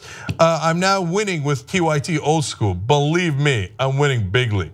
Who doesn't love Mr. Charles? Okay, Mr. Charles, your choice, either exclusive TYT lapel pin, okay, or a TYT t-shirt, okay? So thank you for that plug for us. And you're right, the old school is, people love that show. So check that out. Again, last day for free trial membership for a whole month. So it is in fact time to panic. I hear that's why Reince Priebus left the administration. He's like, I got it. I can't be messing around doing chief of staff stuff. I got to go get TYT membership. So tytnetwork.com/join, enter the promo code FREETYT. And again, thank you, Mr. Charles. All right, lots of stories. Grace, go. All right. So, Anthony Scaramucci's wife has filed for divorce. That's right. The new White House new communications director has, his wife has left him, and apparently it has something to do, according to Page 6, with his naked political ambition. Deidre Ball, who worked as a vice president in investor relations for Skybridge Capital, the firm he founded in 2005 and sold to ascend to the White House, has filed for divorce from the Mooch after 3 years of marriage, after getting fed up with his ruthless quest to get close to President Trump, whom she despises. Deidre has left him and has filed for divorce. She liked the nice Wall Street life and their home on Long Island, not the insane world of DC. She is tired of his naked ambition, which is so enormous that it left her at her wit's end. She has left him, though they have 2 children together. They were married in 2014 and they began dating in 2011. And now I want to get a response from this panel. You are with someone, they're the love of your life. They start working for Donald Trump. Grounds for divorce, yay or nay? Absolutely. That was so clear. I don't think she's leaving him because he's ambitious. I think she's leaving him because he's negotiable. And I think that's a great point. You know what I mean? I think it's not because he's ambitious. No, nothing's wrong. There's nothing wrong with ambition, but he has a price. And I don't want to be married to nobody who's called the Mooch. Yeah, what is this? Like, it just sounds like something from a sitcom from the '80s. But I just she even donated $5,400 to the congressional campaign of anti-Trump Democrat Kathleen Rice in 2015. Oh, yeah. So it wasn't that she was sort of casually against Trump. She's anti-Trump. And like you said, her husband sort of, it seems a lot like he sold himself out to now, work for Donald Trump. Look at all the tweets he deleted. I know you guys, we've talked about this before on this show. Yeah, I love when he deleted the tweets. He's like, for further transparency, I'm deleting my tweets. Yeah. No, that would be the opposite. Anyway, so, but I actually have a slightly harsher view of her than you do, which is that it's not that he's negotiable. or ambitious, she didn't mind either one of them when he was just making cash. Right. Like when he was in the financial world and they got a nice house in Long Island, everything was great. Okay, but now you're going to DC and mucking up our name. And now to be fair to her, and also working for a loathsome guy who I can't stand. And that is, potentially an act of great principle. So either way, I support her. Yeah. Okay. Even shady people have their limits. Right. I mean, so it's hard. And to be fair to her, it is super hard to judge her motivation. And maybe she really genuinely loved Mooch, but then was like horrified to find out, because they haven't been married that long, that this is not the guy I thought he was. If he would work for a guy like Trump, that's not what I signed up for. Yeah, it reminds me of, I think there's like an investigation Discovery show. It has to do with murder, nothing about this, but it's who the F did I marry, who the bleep did I marry. Yeah. What I will say is that obviously this is from Page 6, so it's very salacious in how it's reporting, and Ball has was not able to reach for a comment, and a representative for the Mooch also has not commented. So we're getting sort of a scandalous twist on this story. While I'm sure there's some element of truth to this, I wanna just take a lot of this with a grain of salt. Like I don't think this is really as soap opera-y as they're making it sound. Well, and maybe it is, but also that's no wonder there's that Long Island, she liked the Long Island home thing. So now that you point out that it's from the New York Post, I feel bad for falling for it. Because New York Post is a very conservative newspaper owned by Rupert Murdoch, so that's why they might be shivving her by saying like, "Oh, she liked the Long Island home." The whole thing is kind of colored in a way that they want. There's a narrative behind it, so just take everything with a grain of salt from New York Post. So that said, I think though, if you're married to somebody and you take a stand, if you say, "I don't want to be married to somebody who supports this administration," that says something about her. I think we need more people to do that, because a lot of us are complicit, and that's the biggest problem that we're dealing with when it comes to this Trump. If you don't, a lot of people who tell me, "Oh, I didn't vote for him because he's a racist." It wasn't about that. It was about money. You supported that bull regardless, and I think that's cool. I think all you women who are married to these guys, you need to leave them. Even the ones who need.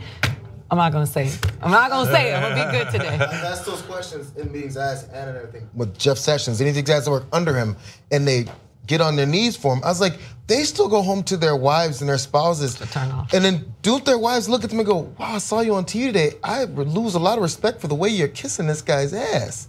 I would think it would have to be a natural reflex. Yeah. It's a turn off. So look, the question that Grace asked is a super good one. In fact, I want to do a poll about it. I always do the polls when I'm like curious what you guys would do.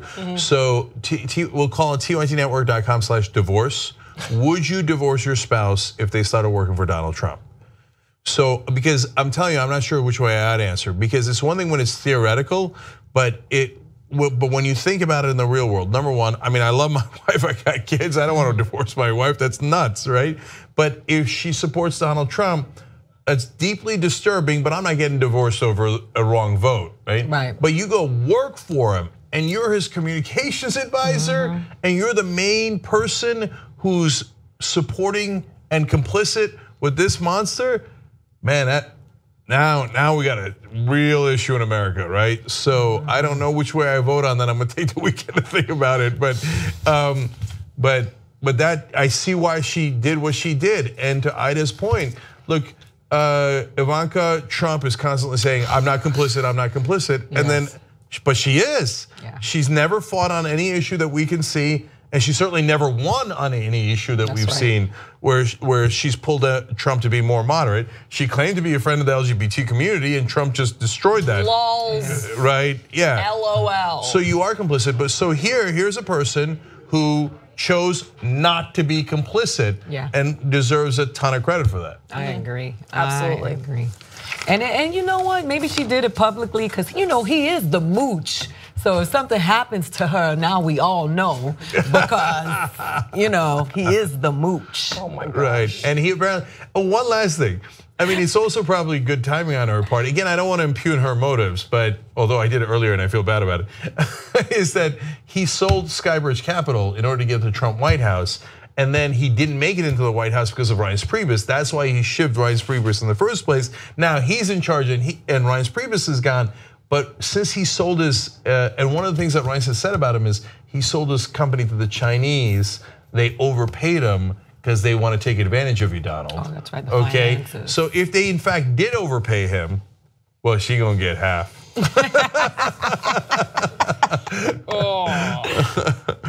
Okay, all right. Let's move on. Next story. The Justice Department issued an amicus brief asserting that provisions in Title VII do not protect sexual orientation. The Justice Department has filed court papers arguing that a major federal civil rights law does not protect employees from discrimination based on sexual orientation, taking a stand against a decision reached under President Barack Obama. The department's move to assert itself into a federal case in New York was an unusual example of top officials in Washington intervening in court in what is an important but essentially private dispute between a worker and his boss over a gay rights issue. So the filing is a discrimination case that came before the United States Courts of Appeal in the Second Circuit. Basically what it deals with is there's a skydiving instructor who revealed his sexual orientation. He's gay, he was gay, he actually passed away in 2014 to someone that he was instructing, following which the company fired him, terminated his employment. Now, in its brief, the department noted that every Congress since 1974 has declined to add a sexual orientation provision to Title VII, despite what it called notable changes in societal and cultural attitudes. This is definitely a departure from what we saw under the Obama administration, who in 2015, the Equal Employment Opportunity Commission under Mr. Obama issued a contrary ruling deciding on a vote of 3 Democrats to 2 Republicans that discrimination on the basis of sexual orientation was illegal. Now, this is an easy case for me as a gay person to get disheartened about, but for my LGBT brothers and sisters, there is some good news. Shortly after the new brief was filed, civil rights activists attacked it. In a statement on Wednesday, Vanita Gupta, who ran the Justice Department's Civil Rights Division under Mr. Obama, said the Trump administration's court filing contravenes recent court decisions and guidance issued by the Equal Employment Opportunity Commission. However, the Department of Justice issued its own contrary opinion. In his own statement, Devin O'Malley, a Justice Department spokesman, said that the brief was consistent with the Justice Department's long-standing position and the holdings of different courts of appeals. Mr. O'Malley adding that the filing reaffirms the department's fundamental belief that the courts cannot expand the law beyond what Congress has provided. So here's what I think we need to be talking about. So Title VII is a pretty broad-reaching civil rights statute that doesn't necessarily outline every type of protection that it affords. So what we're seeing is under the Obama administration, it was interpreted in one way. And now the Trump administration, it seems like they're throwing their weight around saying, no, we interpret it totally differently. But there isn't actually a federal precedent that is binding here. SCOTUS hasn't spoken out on this. With that said, I want to know, political parties aside, whose interpretation is correct? Okay, so prepare to be a little surprised at least and disappointed in me. I agree with the Trump administration. So, and I am fairly conservative judicially, and don't get me wrong, I don't agree with their policies at all. The idea that you should be allowed to discriminate against LGBT community is loathsome, ridiculous, preposterous, and un-American. But Title VII says that you cannot discriminate based on race, color, religion, sex, or national origin. It does not say sexual identity, and it should. So they should pass a law immediately saying that, but they haven't. So, and as the conservative lawyers point out here, over and over again, Congress has had every opportunity in the world to pass that law and has chosen not to.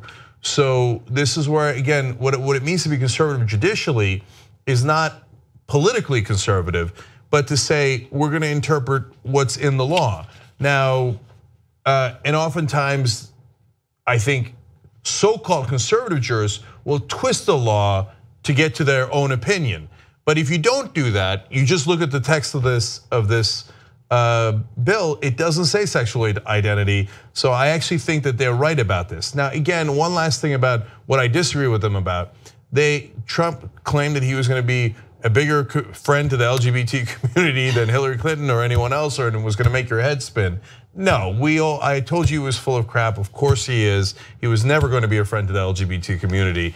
If he was, even if he did this on principle, laugh along with me, he would then propose, hey, he would get his friends in the Senate to propose a bill to put sexual identity in the bill. And of course he's not going to do that because he always intended to discriminate. Yeah, first of all, if I ever go skydiving, I only want to go skydiving with a gay man. So let's just be clear. Rest in peace, Mr. Zarda. What I want to talk about when it comes to this, because you guys both said the same thing to me. You told me before the show that legally this is. But it's just every single thing that Obama did. This administration is so focused on undoing what Obama did that they don't care about the people. I guess to prove to the people that they were going to keep their word, that they're going to uphold and endorse their bigotry, and it's just so frustrating. It's like I said before, it's like if there are apples in the White House that were there when Obama was there, they threw all the apples out and they were like, only oranges, because it's like constantly, let's get rid of that name. I mean, even people at risk of losing their health care because that name is attached to that. It's so obvious and so annoying. But on a moral scale, when I think about these conservatives who are always claiming to uphold morality, their morality is always at the expense of somebody else's humanity. And that is what's so frustrating, that we, to this day, like that shirt that I saw at the march, this older white woman, she was like maybe 70. She was like, I can't believe I still have to march for this shit.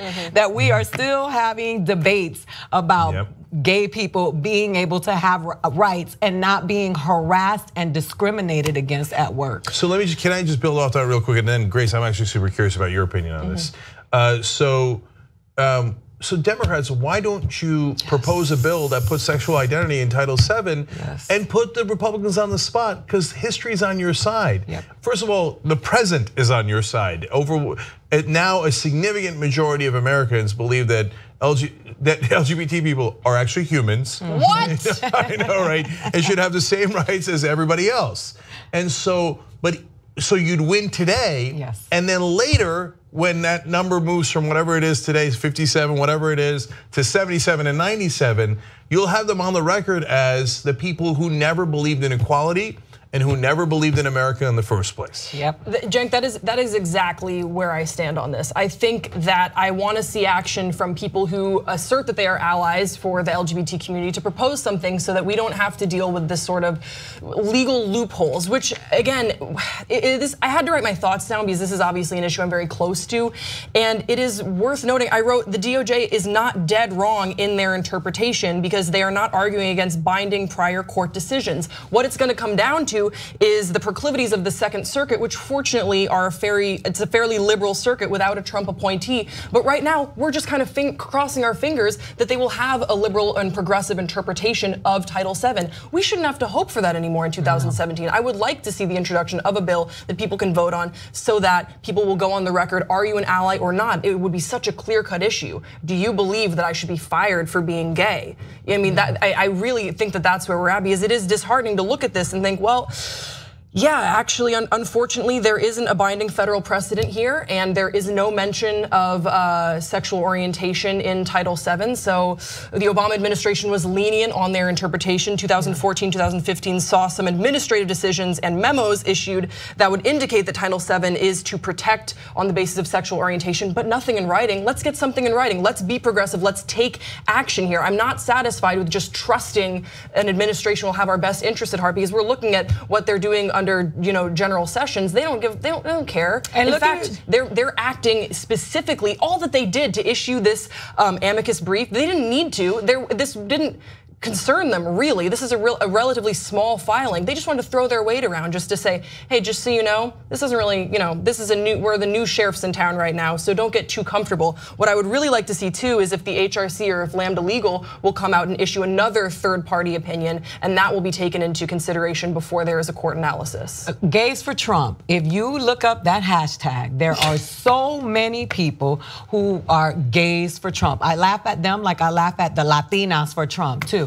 But there are so many gay people who are, and the people who follow Milo or whatever his name is, Milo, the devil guy. There are so many people that are just like really behind this, and this is with every group that was supporting Trump. It's your turn this time, now. That's what I want to hear from you. I want to know what you think about this, because I get harassed by gays for Trump on Twitter. Why? I want to know what you think, because I speak out out against Trump. And they're like, Trump is progressive. And I know some of us who are self-haters, yeah, they're like, we don't want to be attached to people that need and don't want to pull themselves up by the bootstraps. That applies to every group. There are a lot of gay elitists out there who voted for Trump. And now here it is. Now you can be discriminated against and harassed at your job, and it's not against the law. Now what? Well, I want to hear from you. You want to tweet me? Tweet me about that. Okay, so let me just say the last couple of things on this. One is, I know that it's open to interpretation, but I think you're really stretching interpretively to say that sexual orientation is in there when it's not. So I know that you could make an argument about, hey, these are generally protecting rights. I understand that argument. I got to be honest with you, I don't agree with it. That's why I want a bill and not just a vague interpretation.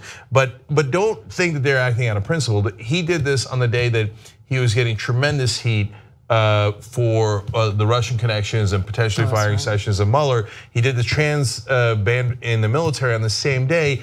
It's red meat for his base. It is a very minor issue in terms of the legal precedent that's being set. It's an important issue in terms of civil rights, right? So, but they didn't do it out of principle randomly on this day. They did it for red meat. And the reason that the gays for Trump and all those guys say that they're in favor of it, and they'll say they're in favor of this. You know what? All they want is attention. Yeah. He doesn't actually care about protecting fellow gays. Are you crazy? He doesn't care about anybody but himself.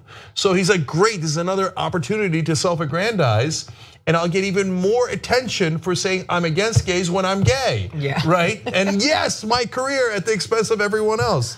And finally, yeah, exactly right, Ida. All the gay supporters, including Peter Thiel, who is a very wealthy Silicon Valley investor who did that speech at the convention for Donald Trump. He happens to be gay, and he's like, no, it's okay, Trump will be fine, I want my tax cuts. What now? What now? So you were wrong about that, and so maybe you think, I don't care, I'll throw all the rest of my community under a bus because I'd like to make an extra buck. But at least be honest about it, because that's exactly what you're doing. And bootstraps, well, if you worked super hard and you got a great job and you pulled yourself up by the bootstraps, now they can just fire you for being gay, no matter what you did.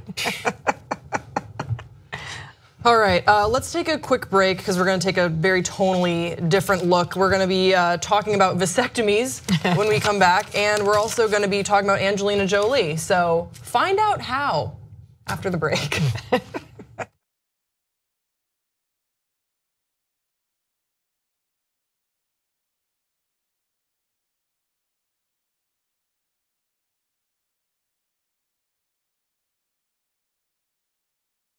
There are few things in life as exciting in the crowd form as horse racing. It is pretty awesome. It is fucking awesome. No, I went once and it was great. And a long time ago, a million years ago. Everybody's like, oh, no, I'm gonna go down.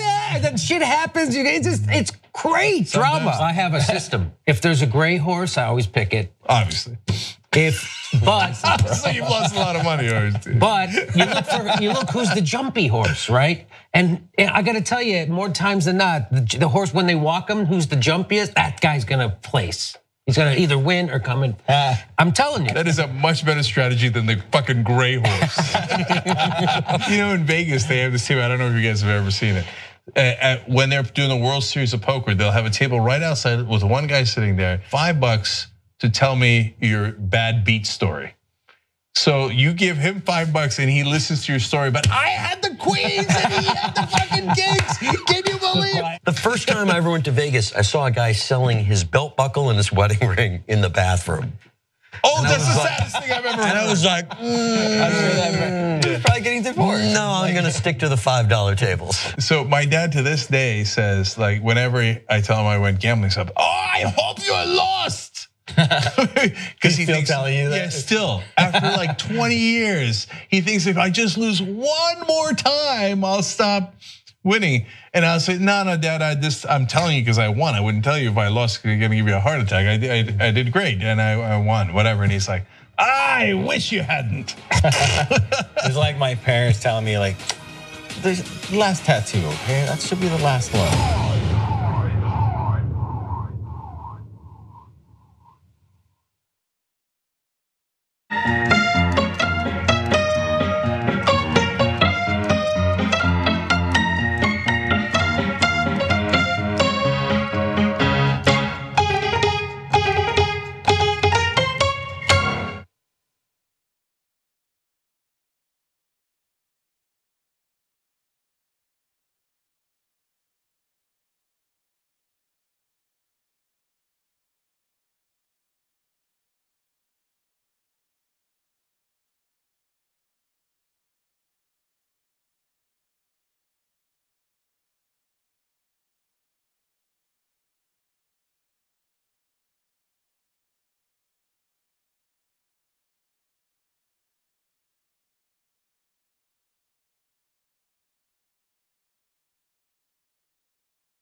All right, back on the Young Turks, Cenk, Ida, and Grace with you guys. Samuel Allen is a member of the day, and so is Jennifer Verone.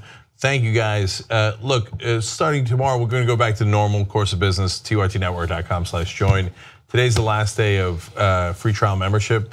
That's, you put in the promo code FREETYT. But that doesn't mean don't sign up tomorrow, okay? And part of the reason to sign up, not just the convenience of getting all the TYT shows whenever you want, but it's also because you support us. You make this possible. You allow for independent media. If it wasn't for you guys, we couldn't have put the pressure on McCain that we did when he came back and voted the wrong way. TV did nothing but applaud him. We went in the other direction and pointed out that he was being a hypocrite. And lo and behold, now after that pressure, I don't know if it had some part to do with it, but he turns. Independent media is important to help support us, guys. tytnetwork.com/join. Speaking of which, Gabby Marita tweets, while home in Spain for the summer, I can't watch old school live, so I treasure my Young Turks membership, letting me watch archives. Thank you, Gabby, that's very nice. And then finally, W. Steinem writes in, so Priebus has some free time. I look forward to his live tweets during TYT. Remember, Ryan's #TYT Live. I would love that. Okay, that's awesome. All right, what's right. next? We have an update to the story about a Tennessee judge who offered sentence reductions in exchange for inmates getting vasectomies and or birth control. So Judge Sam Benningfield's now rescinded standing order was first issued in May and allowed White County inmates to wipe 30 days off their sentences if they agreed to a vasectomy. Women were able to receive a Nexplanon birth control implant for the same sentence reduction. The American Civil Liberties Union of Tennessee applauded Benningfield's reversal, no duh. They say, quote, to the individual faced with these collateral consequences of time spent behind bars, a choice between sterilization or contraception and a reduced jail sentence is not much of a choice at all. This comes from the executive director. The judge's order crossed a constitutional line and we are pleased that he rescinded it. For his part, Benningfield told the Times Free Press, quote, I wasn't on a crusade. I don't have a mission. I thought I could help a few folks, get them thinking, and primarily help children. He cited a meeting with the Tennessee representatives from the Department of Health, and they were seeking to educate inmates on the dangers of using drugs while pregnant. And he was also talking about offering free contraceptives and pointed to other local judges who are offering sentence reductions in exchange for the completion of educational programs. Now, obviously, he jacked that up a whole bunch. Worth noting, though, is although vasectomies and birth control implants are no longer available in exchange for less time to serve, inmates in White County can still receive 2 days of credit on their sentences if they successfully complete a Tennessee Department of Health neonatal syndrome education program. That seems pretty reasonable to me. Are you surprised that he changed his tune, guys? Well, he got a lot of heat for it. He got a lot of heat. Yeah. And I don't know his politics, but I know that some conservatives are like, yeah, let's do some vasectomies. Yes. I remember, wait, I thought you guys were against birth control. Yeah. Oh, when it's for poor people, all of a sudden you are for birth control. Isn't that funny how it works? In fact, permanent birth control. Yeah. That is quite funny. And so is it constitutional? No. He's like, well, it's optional. No, you can't say, all right, well, now you committed a robbery or something, you got 7 years, but you can knock a year off your sentence for if we cut off your pinky. Look, you might take it. You might, the year of your life's a big deal. You might, no, we're not cutting off people's pinkies. We're not the Taliban. We're not giving vasectomies to guys. And by the way, for only 30 days off his sentence. That's ridiculous. Yeah, that's nothing. I think I was going to ask you if White County is a poor place. I didn't have a chance to look it up, but you know, like in the 70s and the 70s, there was a big amount of women of color who got hysterectomies. That was a very big thing in poor communities. That just reminded me of this. It feels like history is repeating itself, and it's like not the good history. I'm all for educational programs to help people who are in prison because a lot of them don't have a strong educational background if they come from poor places. But vasectomies and Norplants, guys, come on. Yeah, and look, finally, if you have a question as to why he's doing this and the effects of it. So at first when I saw the headline, back when this first story came out and he had announced this, I thought, no, it's probably for rape, right? And so I'm still against that because that's not what we should be doing to people. I mean, what are we gonna make them eunuchs, right? But it turns out it's not for rape. I'm like, vasectomies for what then?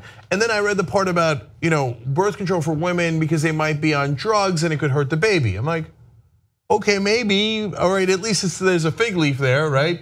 And then I found out, no, it's also for guys for random crimes. So no, it didn't have anything to do with protecting the kids or protecting women. It turns out you thought these people are bums. They shouldn't have kids. If these people have kids, I mean, the kids are, well, but by definition, they will suffer because they're, look at these people. And no, even if it's not based on race, and historically it has been, in this case, again, I don't want to judge too harsh. I don't know the exact contours of the people it applies to, but it almost certainly has to do with class. Yeah. Right? Yeah, and he sort of cites this where he says that he was looking at some of the people that he had incarcerated, and he was talking about women whose children had to be removed, and like drug addiction, like you were talking about. And then with regards to the men, because that's sort of the question here, he was saying that they were having trouble not supporting these kids, and he decided to take an extra step. That's how he qualified it. But this is what I mean, especially when you know that there are educational programs to be offered. This is way too severe. You know what? Let me say one last thing about it. Again, I don't know why I'm being so polite to this guy, but like, maybe having read his statements, I'm not positive that he has bad intent, right? And he might think that he has good intent, which is actually how a lot of stereotypes work. You don't know that you don't actively think like, I hate poor people or whatever, right? But he has assumptions built in.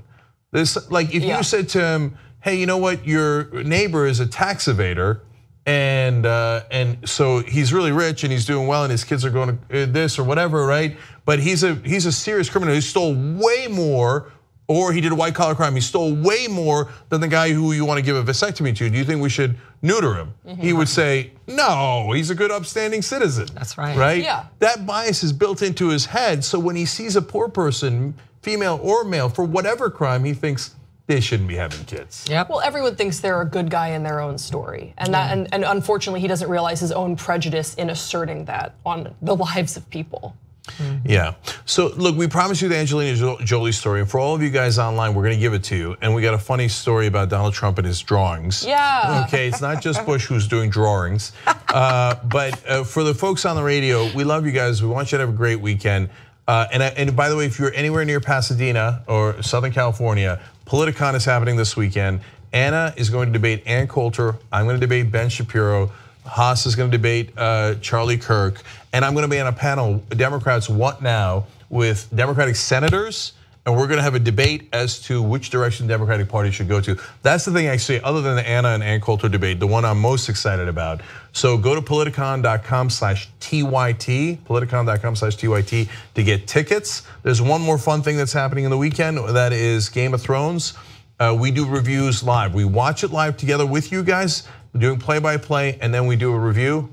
And that is at youtube.com/TYT, obviously when Game of Thrones starts, which is 9 p.m. Eastern, or facebook.com/whattheflick. Ida, do you have any? Yes, I'm at Flappers tonight and tomorrow night, 4 shows. Flappers. And I'm going to Politicon because I have to be backup in case something goes down. I'm going to Politicon too. Yeah. Let's hang out. I'm actually nervous. I have no idea what to expect. There are some loathsome right-wingers there, so come back us up, and I'm not sure what to expect either. I'm packing a bag of snacks for Ann Coulter with Anna. So. Just popcorn, me and you in the corner. All right, politicon.com/TYT. All right, online audience, we'll be right back.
we're back right away.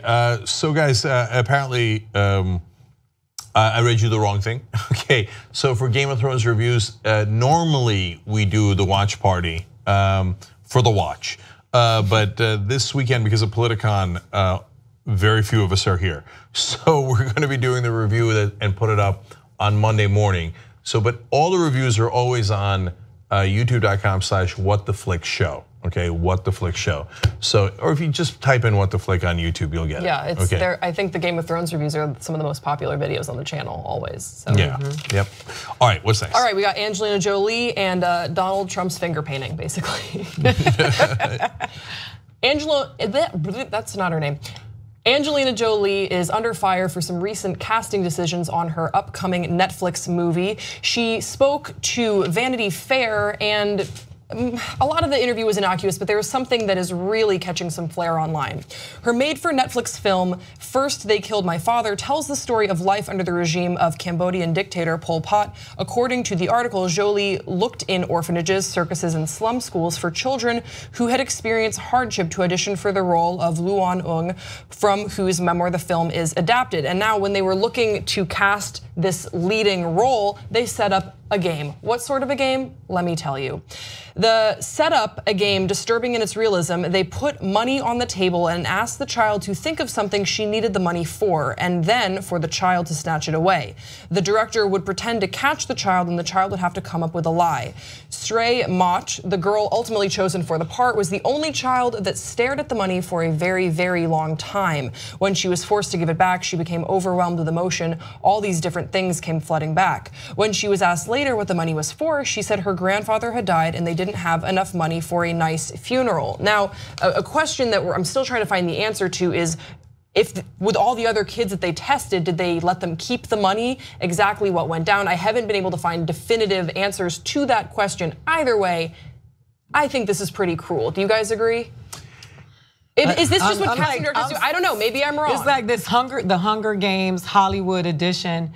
I talk about this in my stand-up, and a lot of people get really upset with me because people are always lauding her for her being a humanitarian. Even on Twitter, if you look at the response to this, people are like, "Are you kidding me?"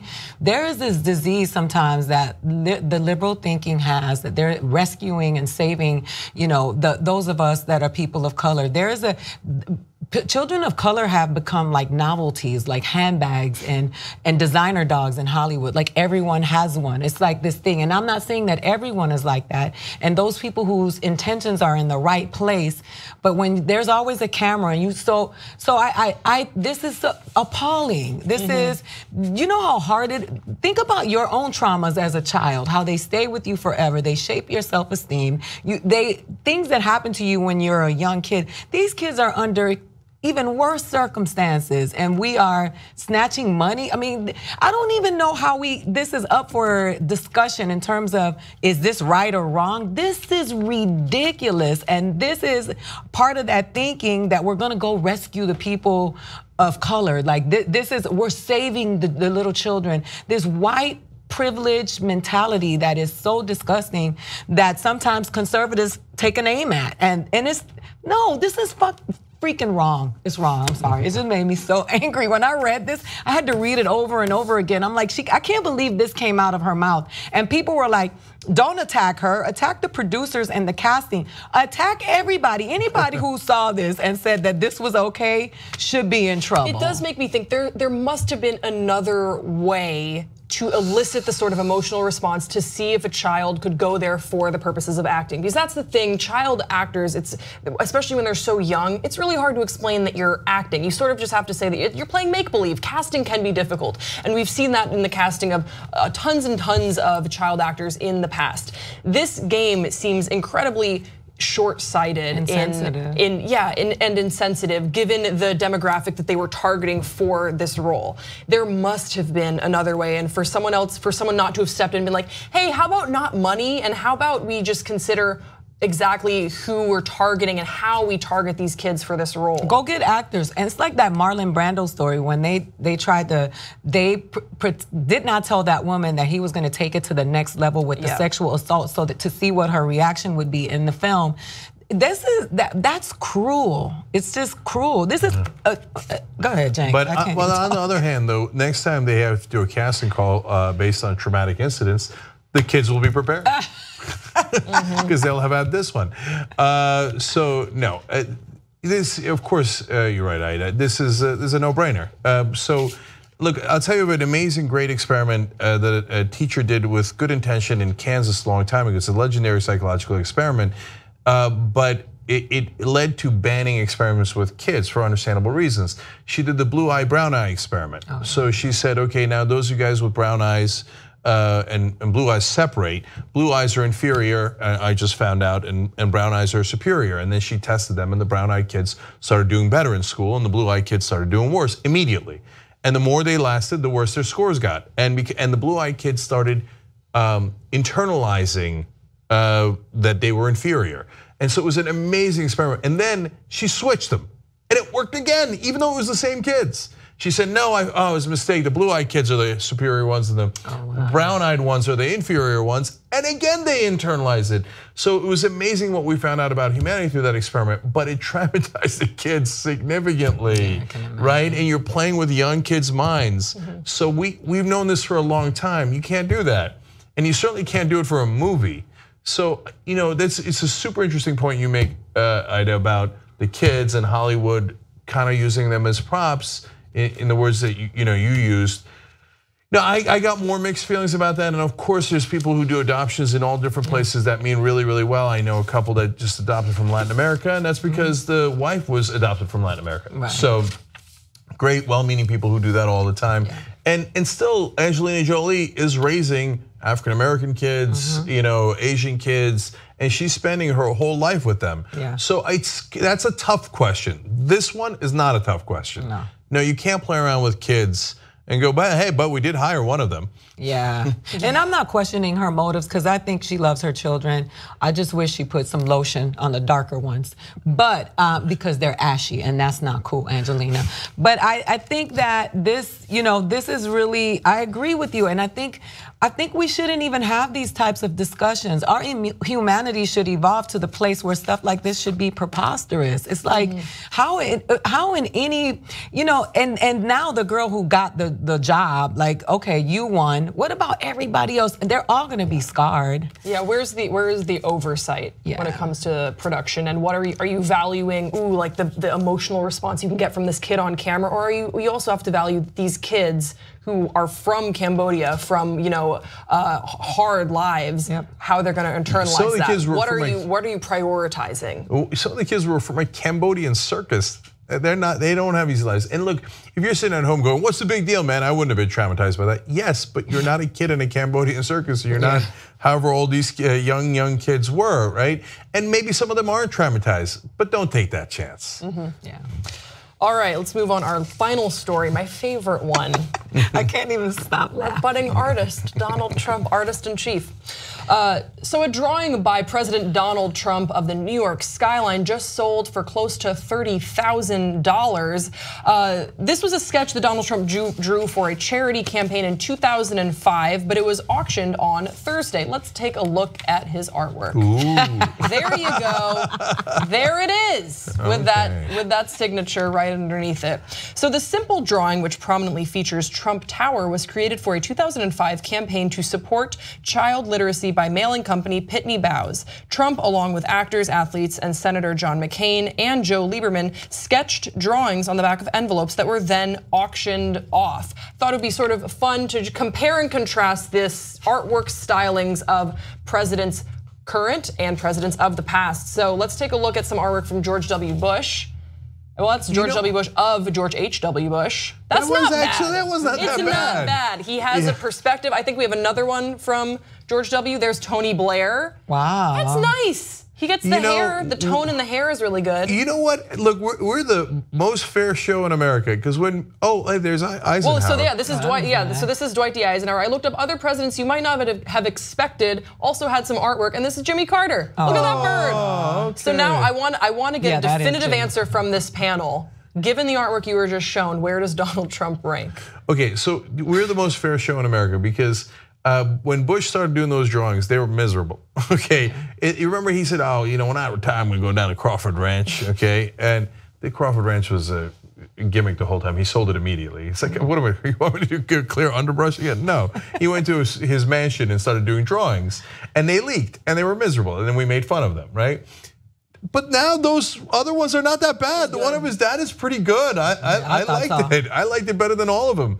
And I love Carter, but I'd rather, I don't know if I'd rather have George H.W. Bush in my house, but I like that painting a little bit more than I like the bird painting. So, I agree. And look, Trump's is, of course. It's just a sketch. It's like a pen drawing. Right. I mean, look, there's a lot of things to criticize Trump over. This is at the very bottom of the list. Does the thing suck? Of course it sucks, but Trump that's okay. Tower is the one with the little squiggly thing. Yeah, that's Trump Tower. It just kind of looks like he drew a bar graph and put a crown on one of them. That's really what it looks like to me. I think it's funny that this picture was to raise money for children's literacy. Maybe they thought, let's get kids to do pictures for child literacy. It'll be perfect. Or man-child. But I will say, still, I would prefer him to quit and take up art. Donald, you can get really good at painting. Look what George W. did, right? That's right. You can improve. You can get better. You start small. Who knows where he could go? Hang out at Color Me Mine. There you go. He already does coloring. He colors his hair orange. That's his best work or his worst work. It's the worst. Anyway, on this one, I pardon you, Trump. And trust me, my drawing would be worse.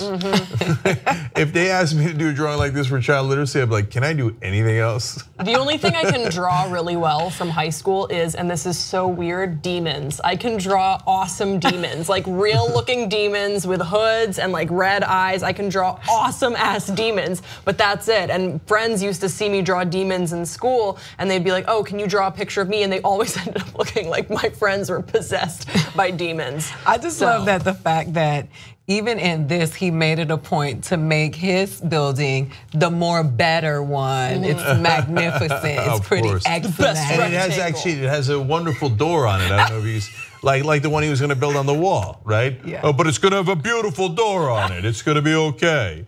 Okay. Anyway, here's what I learned about Grace. Obsessed with death and the underworld. Yeah, like the cheeriest person ever to be obsessed with the underworld. You just learned that? This is an open, not even secret. This is just who I am. Grace, the angel of death, Baldridge. Come to think of it, when you do it like that, you would be a scary serial killer. I would be super scary. Thank you. That's actually the nicest thing you've ever said to me, Cenk. All right, everybody check out Murder with Friends on Pop Trigger. One more time, Ida, where should they check you out? I'm at Flappers tonight and tomorrow, 4 shows. And my album is on iTunes or on all digital platforms. It's called I'll Say It For You, and it's not for the faint at heart. That is true. That's what I love about you. Okay. All right, guys, have a great weekend. Remember, panic time. There's only a couple hours left before free trial membership ends. You get a whole month free. You can go through the archives, check out any and all shows, commercial free. So that's tytnetwork.com/join and promo code FREETYT. I guess that's the last time I'm saying that. And then come see us at Politicon. We'll all be there. Politicon.com/TYT. Bye-bye. More dangerous. There's an answer to that question. It's a complicated answer. The rhetoric has changed completely. It's not, we feel it. It just has. It's an uglier time. We're seeing the cell phone videos of, when somebody cuts somebody off because they reach for Raisin Bran. Like, who cares? And all of a sudden it's, get out of this store, you darky, whoever you are, you're from another country, go back to I just was, and you're like, what possessed this person to say that? And I think what possessed them to say that is they feel emboldened and empowered over the last 6 months to a year.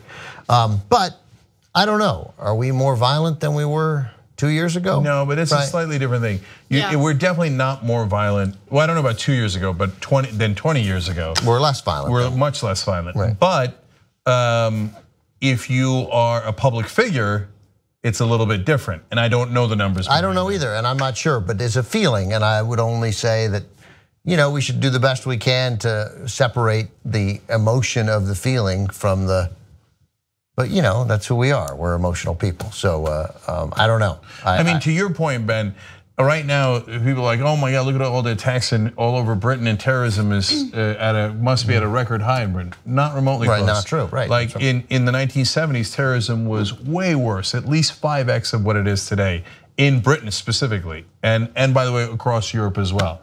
That Basque separatists in Spain were raging. There's all these different separatist groups in so many different European countries, and obviously the IRA, and it would be bomb after bomb after bomb. So we're much safer, but we need a boogeyman. So yeah, but we may be much safer. But I mean, Anna's right. I mean, I feel it. We don't feel safer. The nonsense about moving to Canada, which you mock celebrities for. I don't mean you, but we all mock celebrities for.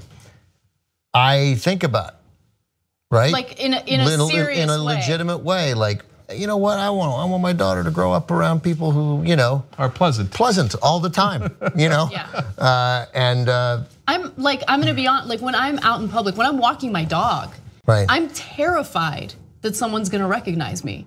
I don't want to be recognized, right? Which is, ironic considering I still do what I do, but I do what I do because I love it, and I don't want that fear to stop me from doing it. You should be able to do what you do and not fear walking your dog. Right, but like when someone gazes at me too long, it freaks me out because I don't know if they're gonna confront me. I don't know if they hate me. They just disagree with my politics, so they're angry at me. I don't know.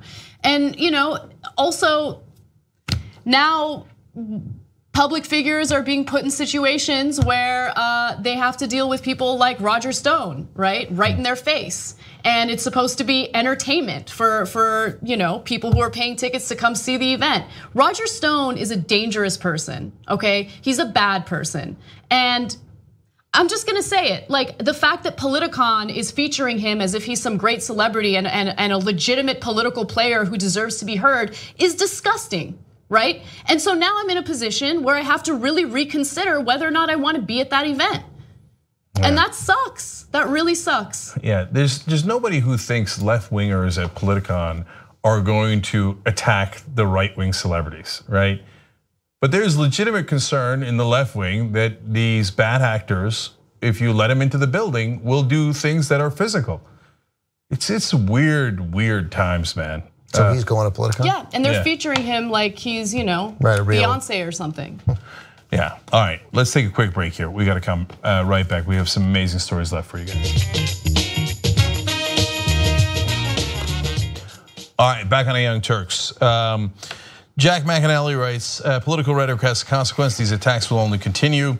The Mad Lib writes, lazy minds want race and religion to be the enemy because it's the easy thing to do. And Ashura Zumi writes in, I thought Jesus was about loving each other, not hating. I think that was in a book. That's funny. Of course, you can talk to us through #TYT Live during the show. The show is live 6 to 8 p.m. Eastern on tytnetwork.com. And finally, one from the super chat on YouTube. Josh wrote in, come on TYT, we need more dancing. Must make all the gifts. So I think the crowd does seem to enjoy it, Anna, when you dance on the show. I'm not sure they do when I dance. All right, what's next, Anna? All right, let's do some international news. The Prime Minister of India is speaking out after vigilante groups have targeted and in some cases even murdered individuals who either have cattle, cows, or are beef eaters. So there is a small Muslim population living in India. About 14% of India's population is Muslim, and some of them eat beef. And apparently the Hindu population, which is the majority in India, is not in favor of eating beef. So as a result, some fundamentalists have targeted the beef eaters and in very violent ways. Most of the attacks waged by so-called cow vigilantes from fringe Hindu groups have targeted Muslims. Cows are considered sacred by many members of India's Hindu majority, and slaughtering cows or eating beef is illegal or restricted across much of the country. So just to give you an idea of how barbaric these attacks are, last Friday, a group of about 20 men attacked 4 Muslims on a train in New Delhi's outskirts, fatally stabbing a teenager and seriously injuring 2 others. The Muslim men said their attackers accused them of being beef eaters after an argument over seats. In the last 3 months, as many as 5 people have been killed as a result of this nonsense. So it feels like an upside down world. Like for the people who would be upset with people eating beef in America are generally speaking vegetarians, vegans, a set of people who are very calm and not likely to violently attack people. There, because it's attached to a religion, what are you gonna get? You're gonna get fundamentalists. So are the majority of Hindus in India doing this? Of course not, right? But by the way, Modi, the prime minister, is from a nationalist Hindu party and had remained fairly silent about this issue for 2 years. Finally, he did speak out, which is good, and said, yeah, of course you shouldn't attack people because they believe in something different than you do. And I make the same point about religion, which is I have no obligation to follow your religion. You have an obligation to follow your religion. So if you don't want to eat beef, have at it, Hoss, or don't have at it, okay? But if other people believe different things, you are not allowed to murder them. And some people in this country want our kind of Sharia law, not murdering, but you should follow my Bible, or my interpretation of my Bible. And so I don't want you to get married if you guys are gay. Okay, then you don't marry another dude, okay? Because that's your interpretation. But leave other people alone. And here in India, unfortunately, it has deadly consequences. Another thing is, it's funny what we choose to emphasize and not emphasize, right? And for understandable reasons, not a lot of Hindus attacking the U.S. So it's not our problem, literally. But if you wanted to make a big deal out of it, you go, look at this. The Hindus are always attacking the Muslims. In India, that's relatively true because they're the majority, right? You see, by nature, Muslims are peace-loving people who are being unfairly targeted. And by nature, Hindus are violent because they look at if you just lived in India, look, it's the Hindus always attacking the Muslims, Hindus attacking Muslims. No, it's a matter of socioeconomic, political situation where one is in the majority and the other is in the minority, and it's easier for the majority to attack the minority. That's just only a tiny bit sophisticated conversation instead of me find religion, hate that religion. No, that also makes you a fundamentalist. Something about the broad day, the number of times that we've done stories about broad daylight attacks in India. I mean, the horrible sexual assaults that happened there, like on the bus, they murdered this teenager and seriously injured 2 others. They lynched on Friday, and they lynched the farmer, right? And then they just went onto a crowded bus, and they stabbed a bunch of people and they killed the teenager. And the part in India, I know it's a funny thing to say, we're a very populated country, right? So even though, by the way, 14% of India is a small percentage of India, that's about 200 million Muslims in India. Yeah, it's actually one of the largest Muslim populations in the world. And 86% of the country is not Muslim. That's right, but so that only in India is 200 million people, a tiny minority. Correct. But it is true, and so there's these crowds that attack sometimes. So 20 people attacking at once, and it feels so much scarier when the mob comes for you. And so there's this terrifying aspect to this. Again, to be fair to Modi today, he's like, look, Gandhi would never have done something like that. Obviously, a huge role model for Hindus and for not just politically but religiously, right? And obviously a vegetarian, etc. But his whole thing was non-violence, and so there's obviously fundamentalists of every stripe in every religion, and the sensible people should be working together to try to figure out how to curtail that fundamentalism. Super obvious, unless you have another agenda and you'd like to. I mean, like, could you imagine if we made the grotesque conclusion from this? Oh, it must be the Hindus. Their religion is intrinsically violent, right? No, of course not. It depends on the situation. So let's make the situation better. It's valuable to us as a country. Wouldn't it make sense, just from a statistical point of view, Cenk, to prevent Hindus from coming into your country? Just talking statistics. Wouldn't that make sense? All right, let's end on a positive note. I don't know if it's a positive note, it's an interesting note. Researchers at the University of California, Berkeley have looked into the issue of opioid use and surveyed people to find out whether or not they are more likely to use opioids for pain management or medicinal marijuana. Now, of the 2,800- Is both an option? It is for some, actually. In some states, yes. Now, of the 2,897 patients recruited for the survey, 63% were using marijuana for pain-related conditions such as fibromyalgia, back pain, and arthritis. About 30%, or 841 patients, also reported using an opioid currently or in the past 6 months. Now, here's what they found. Of those, 841, or 92%, agreed or strongly agreed with the statement that they preferred cannabis over opioids for their condition. Before you read the rest, when they say of those 841, they're talking about the ones that take Both. opioids and marijuana. So Yes. 92% of them said they prefer cannabis. Exactly. So, and of 93% agreed or strongly agreed that they were more likely to pick cannabis over opioids if both were readily available. Now, in some states, they are readily available. However, in other states, there are still some pretty draconian laws against marijuana possession and, of course, selling it as well. So it's an interesting finding. I mean, I guess it's interesting. It's not surprising for someone like me.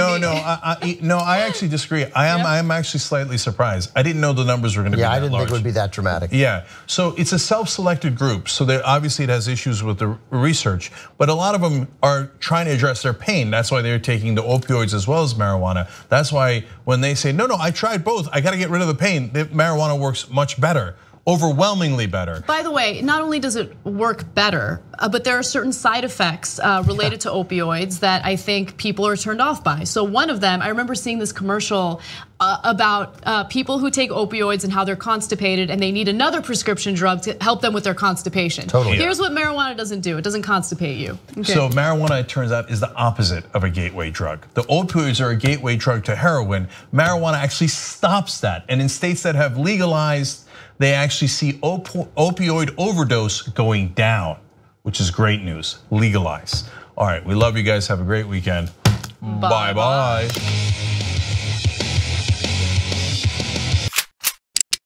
Johnny Depp cracked a joke about assassinating President Trump while he was at the Glastonbury, England film event that he was at, introducing his old film, The Libertine, at an event called Cinemageddon. Here's what it looked like. When was the last time an actor assassinated a president?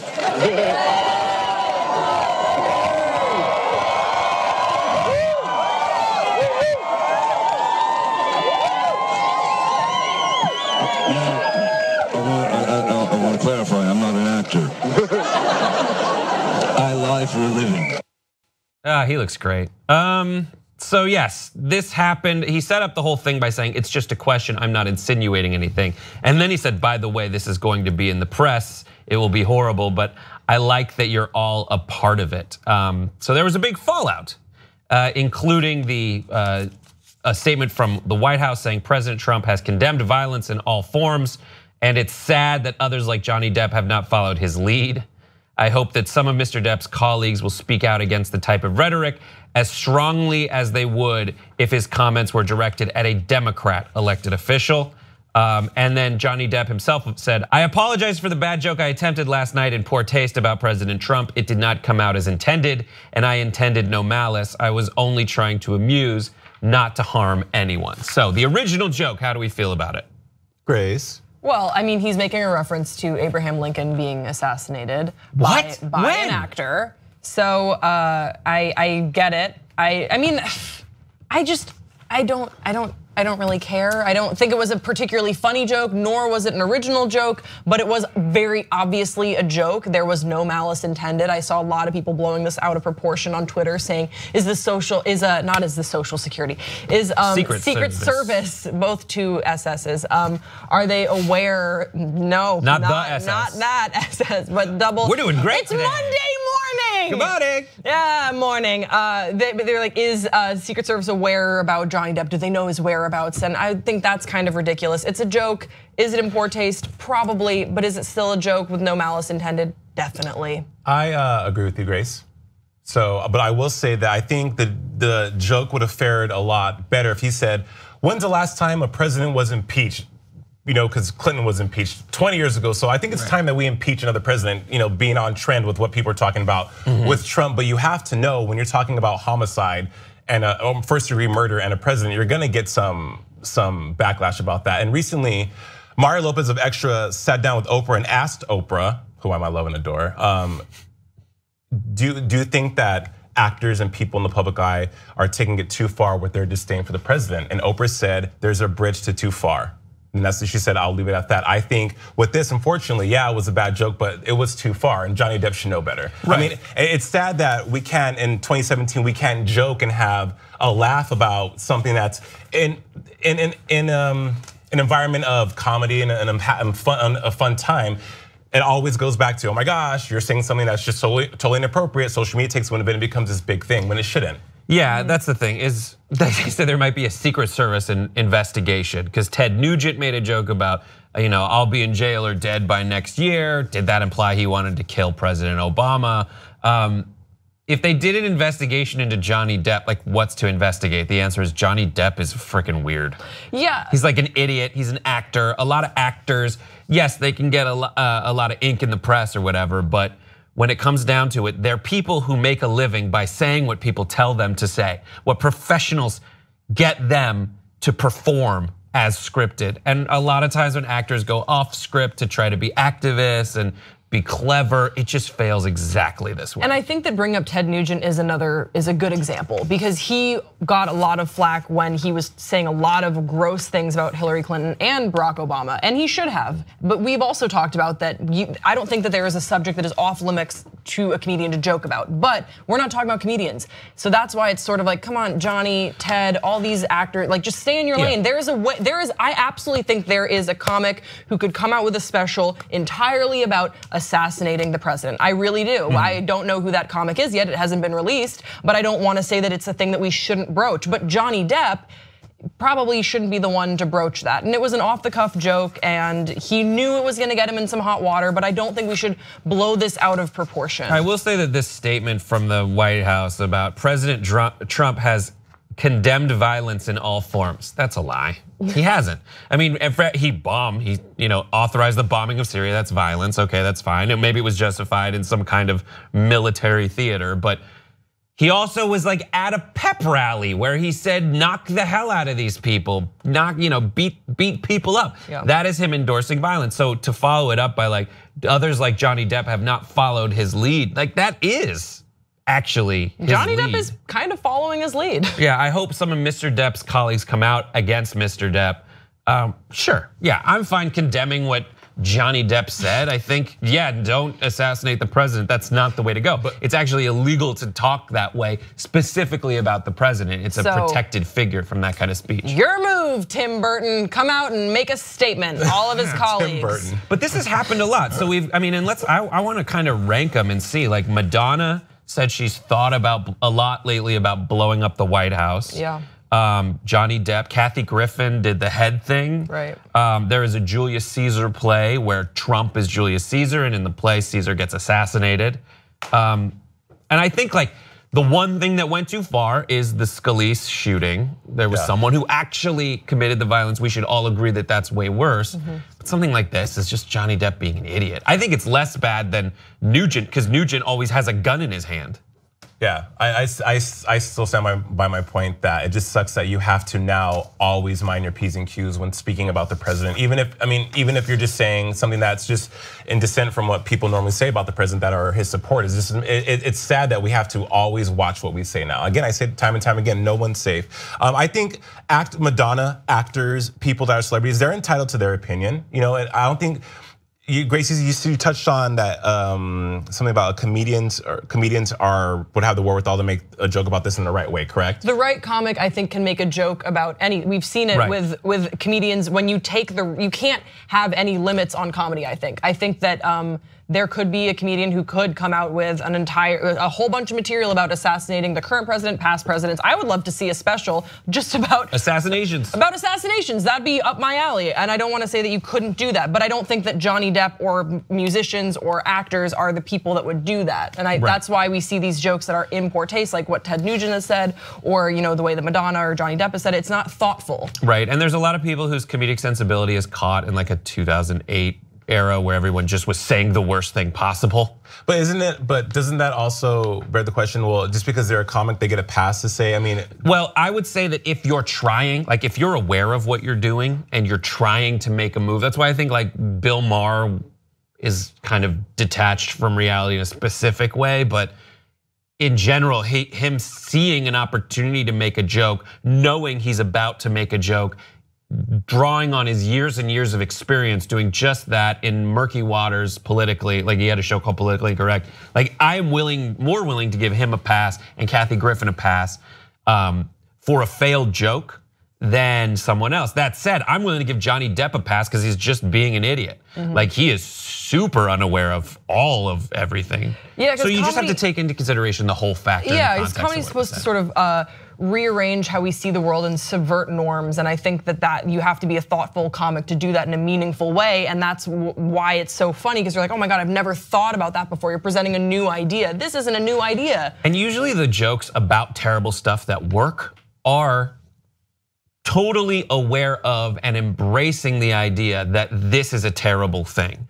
Louis C.K. talks about words that are bad, words that are taboo, and embraces the way in which they're taboo and subverts the taboo in a way that lifts the people who are marginalized by the use of that word typically. So he has N-word, F-word, like all those different bits. And they work really well to at least communicate everything in a positive way versus a negative way. The point I was making is just that people, it seems, I understand the logic behind what you guys are saying. The point I was trying to make is that no one should be it should be off limits for everyone. I get comics being thoughtful about it, but they're still saying the derogatory comment, or they're still making light of something that is not favorable. Right. So people, it shouldn't matter if they're a comic or not. I guess that's just my logic. It's just, I think it's just an agree to disagree. I don't think anything should be off limit to joke about. Right, but I think everyone kind of, where you're coming at, where you're getting to is where you get to, which is like, listen, I don't think any subject is immune to a good joke. I just think that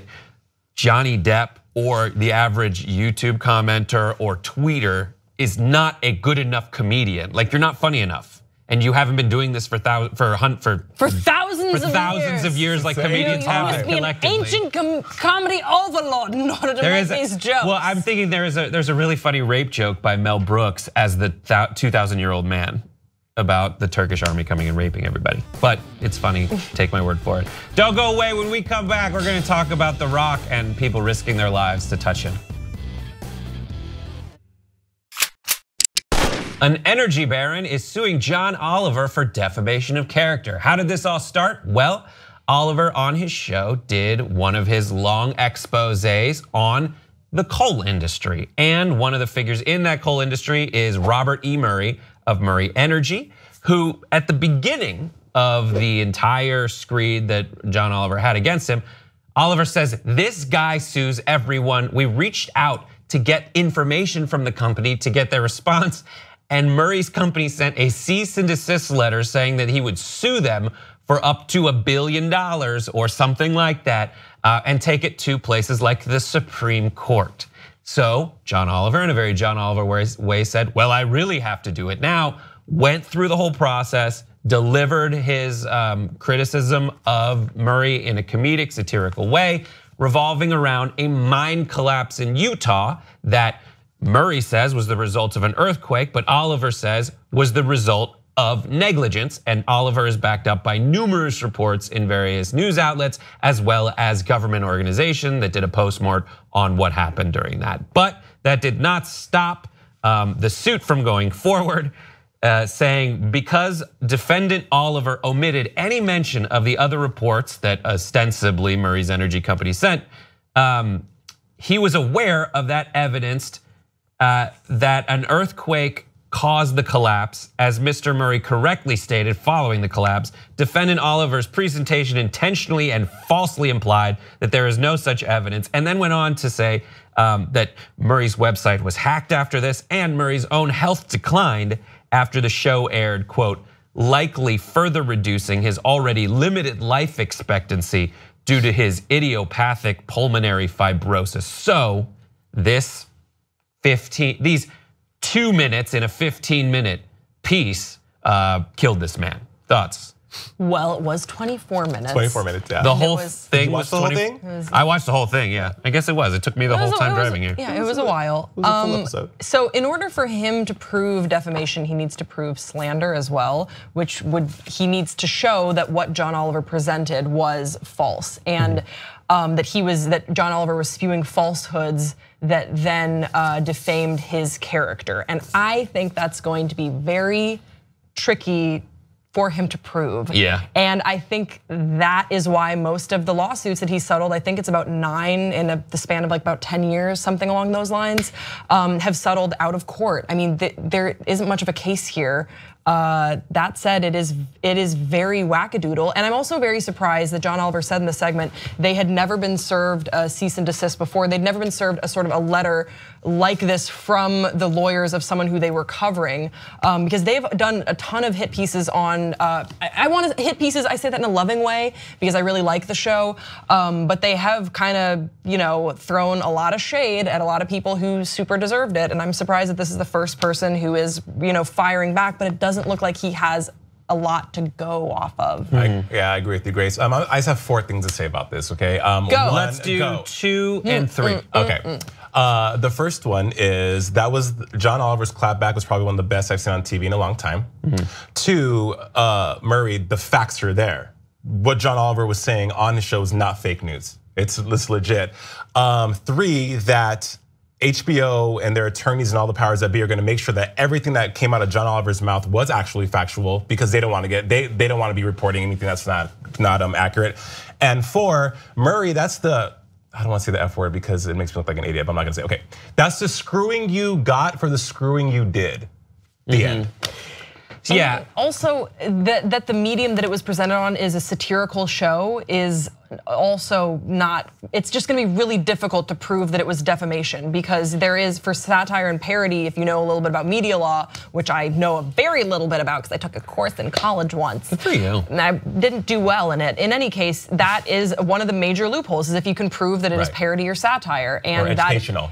Right, That's so I fair, guess yeah. it's a little, so I think that John Oliver has that in his corner, and I think they sort of know, down to the squirrel jokes, down to how he looks, all that stuff. It's not suing another newspaper, which we know that he's done. Even small newspapers that he sued for $1 billion. Yeah. Who is this guy? For $1 billion, well, I mean, if you see the coal clips, tycoon parody of himself. if you see the clips used in Oliver's piece, and that's when you write a piece like that, you're supposed to let them hang themselves with their own words. They show this guy calling Barack Obama having an evil agenda where he's trying to kill a whole industry and attack a bunch of folks. How is that not defamation of character? I think the biggest statement on this guy's character is this lawsuit.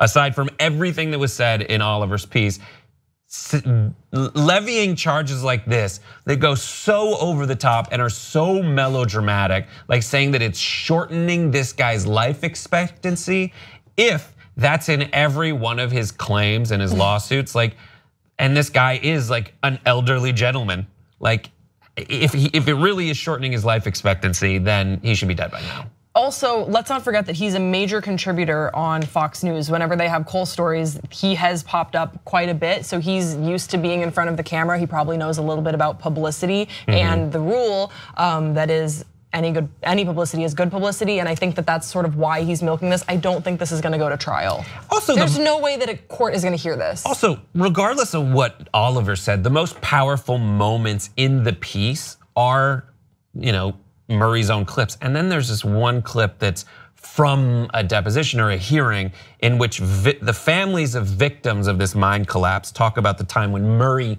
yelled at them as they were just asking questions like, where are our family members? Also, there is one report that I could find mentioning that earthquakes can help tell the tale of what happened in this mine collapse, but the official reports say that the earthquakes surrounding this mine collapse were the mine collapse. So when a mine collapses, it sets off seismic activity. It was like a 3.9 earthquake that registered, but that's what happens when the mines give way. And so I feel more comfortable siding with the reports from an unbiased government agency over this guy who I mean, has every reason to say it was an earthquake and then sues anyone who says different. Anyways, what do you guys think? Let us know. We're gonna move on to the next story.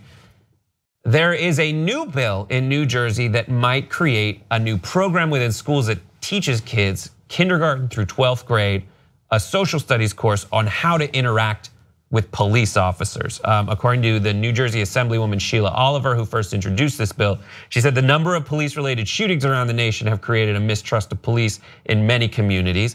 This can help rebuild that trust that is essential for law enforcement to work. This is a lesson many parents already teach their children. Making it part of the school curriculum is the next logical step. They're going to stress, quote, an individual's rights under law in interacting with the law enforcement official with the ideal outcome of conducting interactions between police and civilian in a, quote, manner marked by mutual cooperation and respect. That's the one side. The other side of the argument is saying that by placing the onus on individuals, that's what this implies. It's like kids need to know how to interact with cops, not that cops need to know how to interact with kids. By placing the onus on individuals, whether it be students or drivers, to take responsibility for their safety during police interactions is frankly ridiculous. This is according to an ACLU lawyer. What do you guys think? I asked the black dude. Let's play. Ask the black dude. Was like, I do think it's a little ridiculous because we're telling children that you now have to watch how you behave with cops. I feel like we should be teaching children how to interact with people in general and not have to have an outlier of, oh, this is how you should behave with an officer. I mean, and she goes on to state in the article, especially persons of color, because they're being shot and killed, at point blank gun range in their car, lately. I think it's sad. It's just sad that this is happening. But on the other side, if we're teaching our children from a young age, maybe less deaths will happen in the future. And there maybe something positive will come out of it. I mean, what else can you say, I'll tell you what, there's a lot of stuff that you learn over the course of your life through really, like, that someone should have taught you ahead of time. Like, I was once at a mall in suburban Thousand Oaks, so this is not like an intense urban story, but a police officer was being a dick to us, being like, don't stand on the bench. And the way I would diffuse a situation in real life, I was like, sir, I put my hand on his like shoulder or elbow, and he was like, don't do that. And it's illegal to touch a cop. I didn't know that. No one told me that. So I would appreciate some kind of guidance to everyone on that. I think an upside of this is if it can create a shared language between civilians and police officers, that just like if they teach, as long as they're teaching the police this and the civilians this, where then everyone kind of can signal. It's almost like a code word to say, I've taken this course, I don't want to piss you off, I want to act respectfully right now. Sure. Unfortunately, that relies on the police not going on a power trip, which is a really difficult thing to find. Yeah, go ahead, Grace, I'm sorry. No, please, I mean, look, here's what I was thinking of when I was reading through the stories. Like, so this is Sheila Oliver is a Black American. She is an assembly leader. This is her district that she serves are predominantly people of color. Like, this isn't something that would be introduced in my neighborhood, and that's what's so fucking sad is because it's not white kids that are gonna have to learn this, that feel like it's necessary when they are pulled over at a traffic stop. And that breaks my heart is that there is a community that's like, all right, well, the police aren't getting any better. Philando Castile complied with everything. You can be as polite as you want to be to an officer, and that still doesn't guarantee that you're gonna get out of that alive. There's a real concern in this country in certain communities. And instead of seeing like white communities, honestly, rallying around and going to Black Lives Matter marches and like making sure that we are all one and connecting with all our communities, where it's just one, it's this predominantly like multicultural community that's like, fuck it, we're gonna do it ourselves. We're gonna teach our kids how to do that. And it's frustrating that that is what the response needs to be. I think that said, I think it is important that kids know their rights, because you were talking about a situation where you weren't aware of like what the proceedings are and like what your rights are. I think that's really important, but I also think we need to put the major onus on the law enforcement. They're supposed to keep us safe. Absolutely, Grace. It shouldn't be on kids. It's sad that this is where it's at. Like that, this is one of those indicators that it has gotten so bad, and hopefully that the police training improved so that this kind of stuff doesn't have to happen. But then again, like, I'd rather kids find a way to interact with police officers than through a course where they say, here are the 5 things that you need to do, than have kids learn the hard way. Sure. That said, this does not ensure that they won't learn the hard way anyway. Because onus, Grace, you took the words right out of my mouth. Thank you for that. Because I also want to say, people in and out of impoverished or urban communities are afraid of the cops. I live in Woodland Hills. I have friends in Calabasas that are black and have been pulled over. And the first thing one of my friends told me was, every time I get pulled over, which she's been pulled over twice in the last month, is why am I fearing for my life when I get pulled over in Calabasas? So it's happening not just in urban communities. With that said, onus, you spoke about onus. I do think that, I don't know if there's any initiatives that are rolling out for law enforcement on how to be better, or be more effective communicators with civilians, but I think that cops need to start realizing that they are not above the law. That there is, I've been talking about compassion lately. That you have to have a sense of compassion when dealing with the youth, especially because Brett, there was no reason for that cop, and I'm not sure how he interacted with you in your situation, but there's no need for a cop to say, hey, don't touch me. I have 5 cops. I have 5 uncles that are cops. And I've seen them interact with the public. And they're in New Orleans, Louisiana, who historically was known for being one of the most violent cities in the United States of America. So they would have never have treated you that way. I probably was just being a shit kid, but if I was a shit kid who knew not to touch a police officer, there wouldn't have been that situation. Absolutely. And the point I'm illustrating is that it needs to be onus. The law enforcement needs to take the leadership on this and not put it on urban children or anyone that's not in law enforcement. Yeah, but I think, yeah. That's great. We're gonna take a break. When we come back, we're gonna talk about The Rock and then something else that's on this list, but I don't wanna flip through the papers. We'll see you then. Rihanna is calling on world leaders from around the globe to up their contributions to education as her top priority. So she recently tweeted to people like Mauricio Macri of Argentina, Justin Trudeau of Canada, Emmanuel Macron of France, and Angela Merkel of Germany, saying things like, for Germany, I'm checking in to see where you are on the commitment to fund education with GP for education. Regsprecher, I'm depending on you.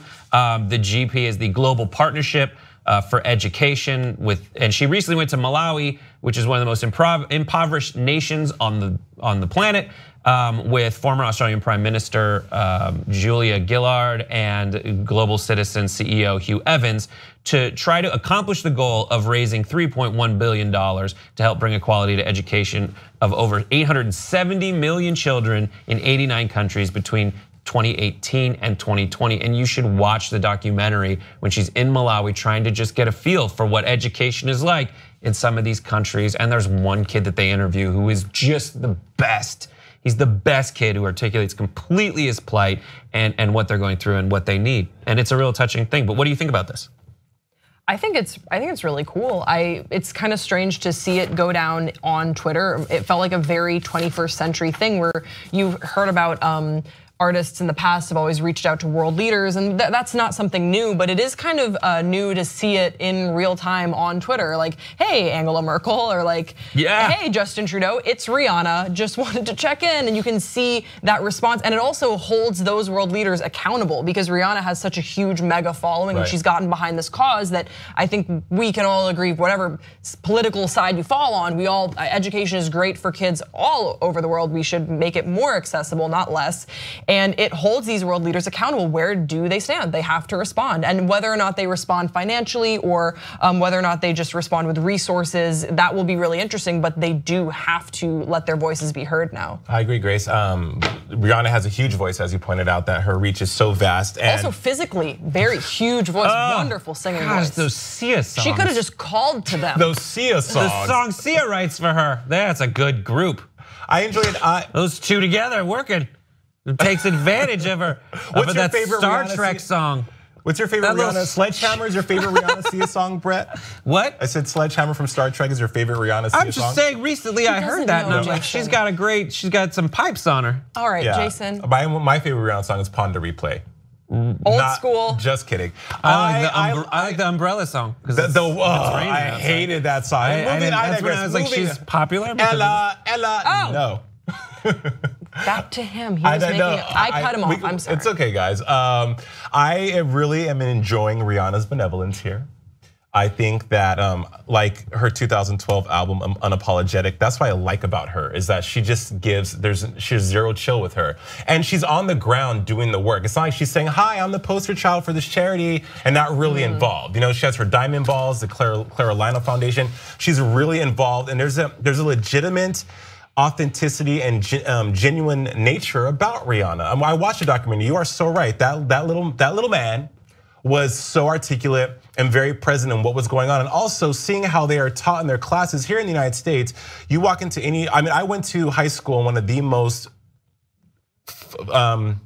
futuristic and ahead of its time schools in the country at that time. Really? The What Rio kind of Rancho High stuff? School. Star Trek. Yes, and Sledgehammer was our Very our close bell. friends with Sia. So cool. Yeah, Sia was there. She did our senior class song. I'm just kidding. But so what was in your classroom that made it so awesome? It was just Rio Rancho High. It was actually featured in Time magazine in 1997. It was just the arts were really focused on a lot of, IMAX were just coming out back then, and so those were all furnished. Intel helped because Intel was once based in Rio Rancho, New Mexico, so Intel helped facilitate a lot of ingenuity and a lot of technology that was in the school. But back to education, I think that Rihanna is smart for using her reach to say, hey, you guys, like you made a commitment, now I have to hold you accountable. But I wonder how many people though of those dignified people and those political people really give a shit or hold Rihanna in the regard that we do. Well, let's play a game called Do You Think They Listen to Rihanna? I put together a list of world leaders, and we're gonna look at their pictures. Like listen to her music? Do they go like? Do they heed the call? Because when I saw this, I'm like thinking of the roller coaster you must go on when you see like Rihanna tweeted me? Bad girl Riri? Does she want to hang out? And then you're like, oh, she wants me to give money to education. No. I kind of want to do that, but sad. But who do you think appreciates? So let's go to the first one. Yes. Justin Trudeau of Canada. Yeah, he gets down for sure. With the swirl, absolutely. Yeah, he looks like he's in a Rihanna video right there. Yeah, playing a villain. He knows his angles. Or playing a villain or the debonair love interest. Exactly. But very 50 Shades of Grey in that particular film. And he probably since he's from Canada probably views Rihanna as super exotic because she is Caribbean. So he probably wants to dip his ink in the chocolate. I mean, Sophie, did you get that too? The look was kind of weird, right? Next one, Angela Merkel. Germany hates her. I bet she like sings like these weird. She probably has. I think they could have like a Thelma and Louise type friendship. I've never seen someone look so much like a ventriloquist doll. Look at this. Look at her. Hey, Brett, she looks like Annabelle. the doll Annabelle. Look at that, because it looks like anyway. She looks like a badass. But I feel like she listens to like a local German DJ's like hard rock remix, like death metal remix. You mean like Rammstein? Rammstein, like yeah. Du hast recht. Yeah. Du hast recht. Okay, next. That's the new president of France. It's the most serious he's looked. He's such a badass. I bet he does. Yeah, he does. So next, he definitely does. Vladimir Putin. Secretly. Very secretly. Tapping his foot like a gentle tap. Absolutely. He behind closed doors, he is playing on heavy rotation and super repeat all of Rihanna's what's that album? Rated R. Yeah. He's really Please don't stop the music. Yes. Shut up and drive. Don't stop the music. Shut up and drive. Shut up. Please don't stop the music. SOS. Yeah. Next up. The Pope. Yes. He's a cool grandpa. So he listens, but he doesn't really get it. That's how my grandpa is. Or he can't hear at all. There you go. And finally, who's the last one? Donald Trump. No. He hates Rihanna bigly. Bigly hates Rihanna. All right, guys, what do you think? Let us know. We're gonna go on to our last story here. This is. What's the weirdest thing that you've done in order to get a little interaction with your favorite celebrity? Well, if you're this guy, it includes stopping your car in traffic, running around into oncoming traffic to take a photo with your favorite celebrity, in this case, Dwayne "The Rock" Johnson. According to The Rock's Instagram description, he says, "The lights turned green and now cars are coming toward him and driving around him. Not one car was beeping their horn because I'm sure they thought there was some road rage going down." It's pretty amazing. No rage, just some big brown bald tattooed man in his pickup truck taking selfies in traffic. This dude put a grateful smile on my face and got a big ass laugh out of me as well. Besides the traffic jam we caused and his ass almost getting hit by oncoming traffic, making fans like this happy will always be the best part of fame. Thanks, dude, for making my day. Let's take a look at the original video. This dude stopped his truck in the middle of the street. What's up, dude? Come on. You're gonna get hit by this traffic, man. Come on, let's get it. All this traffic's coming right now. Come on, brother. Can I get one more? Yeah, come on, dude. You're gonna get hit. Oh my God! Oh! All right, dude, come on. Holy shit! I got the greatest fans in the world, man. I appreciate that. And the fucking craziest. Here we go. Why is The Rock the best? Why is he just the best person? Or do you not agree with that? No, I mean, he is. I think it's It's pretty. contrived and fake. Just kidding. He's a pretty nice guy. He's cool. He's a nice guy. He looks great too. Wow, so good. The guy clearly was very starstruck when he saw him, but that he had the wherewithal to get out of his truck. And it was you see, it's a high truck he had to climb down. Right. He looked like he must have been shaking. I'm very impressed that this was, he said his greatest hero of all time. And he was like, all right, get it together, dude. Get out of your truck. And he was able to calmly walk over, and then he proceeded to shake. It's very impressive that he was able to do that. Kudos to you, man, because that's framed on his wall forever. You guys ever done something weird to meet a celebrity that you were kind of into? If I'm really starstruck, I just start crying, so I don't approach. Just by yourself? Well, if Has this happened? No, but if I meet them, I will start crying because, for obviously, example, Selena. But I've never even been close to who she is, but I've seen RuPaul from a car. And I drove by twice and I like threw up. I didn't actually throw up, but I was just like, I can't even go like near him. And then Colin Mockery from Whose Line Is It Anyway? I worked at Whose Line Is It Anyway as a PA, and when I was really Colin Mockery, the like middle-aged, balding. Well, this is how listen. Improvisational comedian. So when I was only the show Whose Line Is It Anyway and nowhere else. Wait, so when I was really depressed my freshman year of college. It was like the hardest time of my life for a number of reasons. And I didn't leave my room. I stopped eating. It was awful. But the one thing that I would watch was Whose Line Is It Anyway, and that was like my light. And he always made me laugh. And so when I was working on the show, I would see him, but I never went up to say hi to him because I was like, I just can't do that. And then he was having a smoke break one time, and I was like, all right, I was passing by that area anyway, so I went up to him and I was like, hey, Colin, I just want you to know that you got me through like a really hard. And once that happened, I was like, oh, that's how I am when I'm starstruck. I should never approach a star because he was very clearly, he was just like, oh, hey, a PA, oh. But he was so nice, but I can't approach celebrities. Can you guys? Are you better at it? I don't, this is gonna sound really douchey, but I never get starstruck. Only because I look at celebrities and think, okay, so like let's say who did I meet that was super cool? Oh, I met Miley Cyrus at the Sherman Oaks Galleria one year. Awesome. Right during her breakout album. When she was still like Miley before. Oh yeah. 2008, I think it was. And then of course there's paparazzi following her everywhere. I was like, hey Miley, can I get a picture?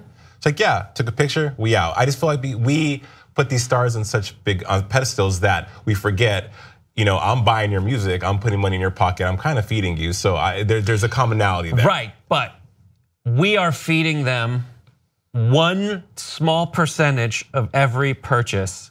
So our individual dollars are responsible for 1/1 of their It doesn't matter. wealth. Yeah. I'm just saying that if everyone cashed in on their perceived ownership of this person, then I feel each individual's like claim would be disproportionate. I know it's just like a moment to take a picture, but again, I never know what mood they're in. You always see these stories about like celebrity is total douchebag because they snapped at someone who wanted a photo, but I get they're eventually snapping at somebody. A bunch of photos can go on without a hitch, but eventually someone gets them in a bad moment. And the idea of claiming ownership. I grew up in the Valley where like it was just kind of told to us, like if you see a celebrity, don't approach them. They're at the mall, at the Northridge Fashion Center. You'd see like Howie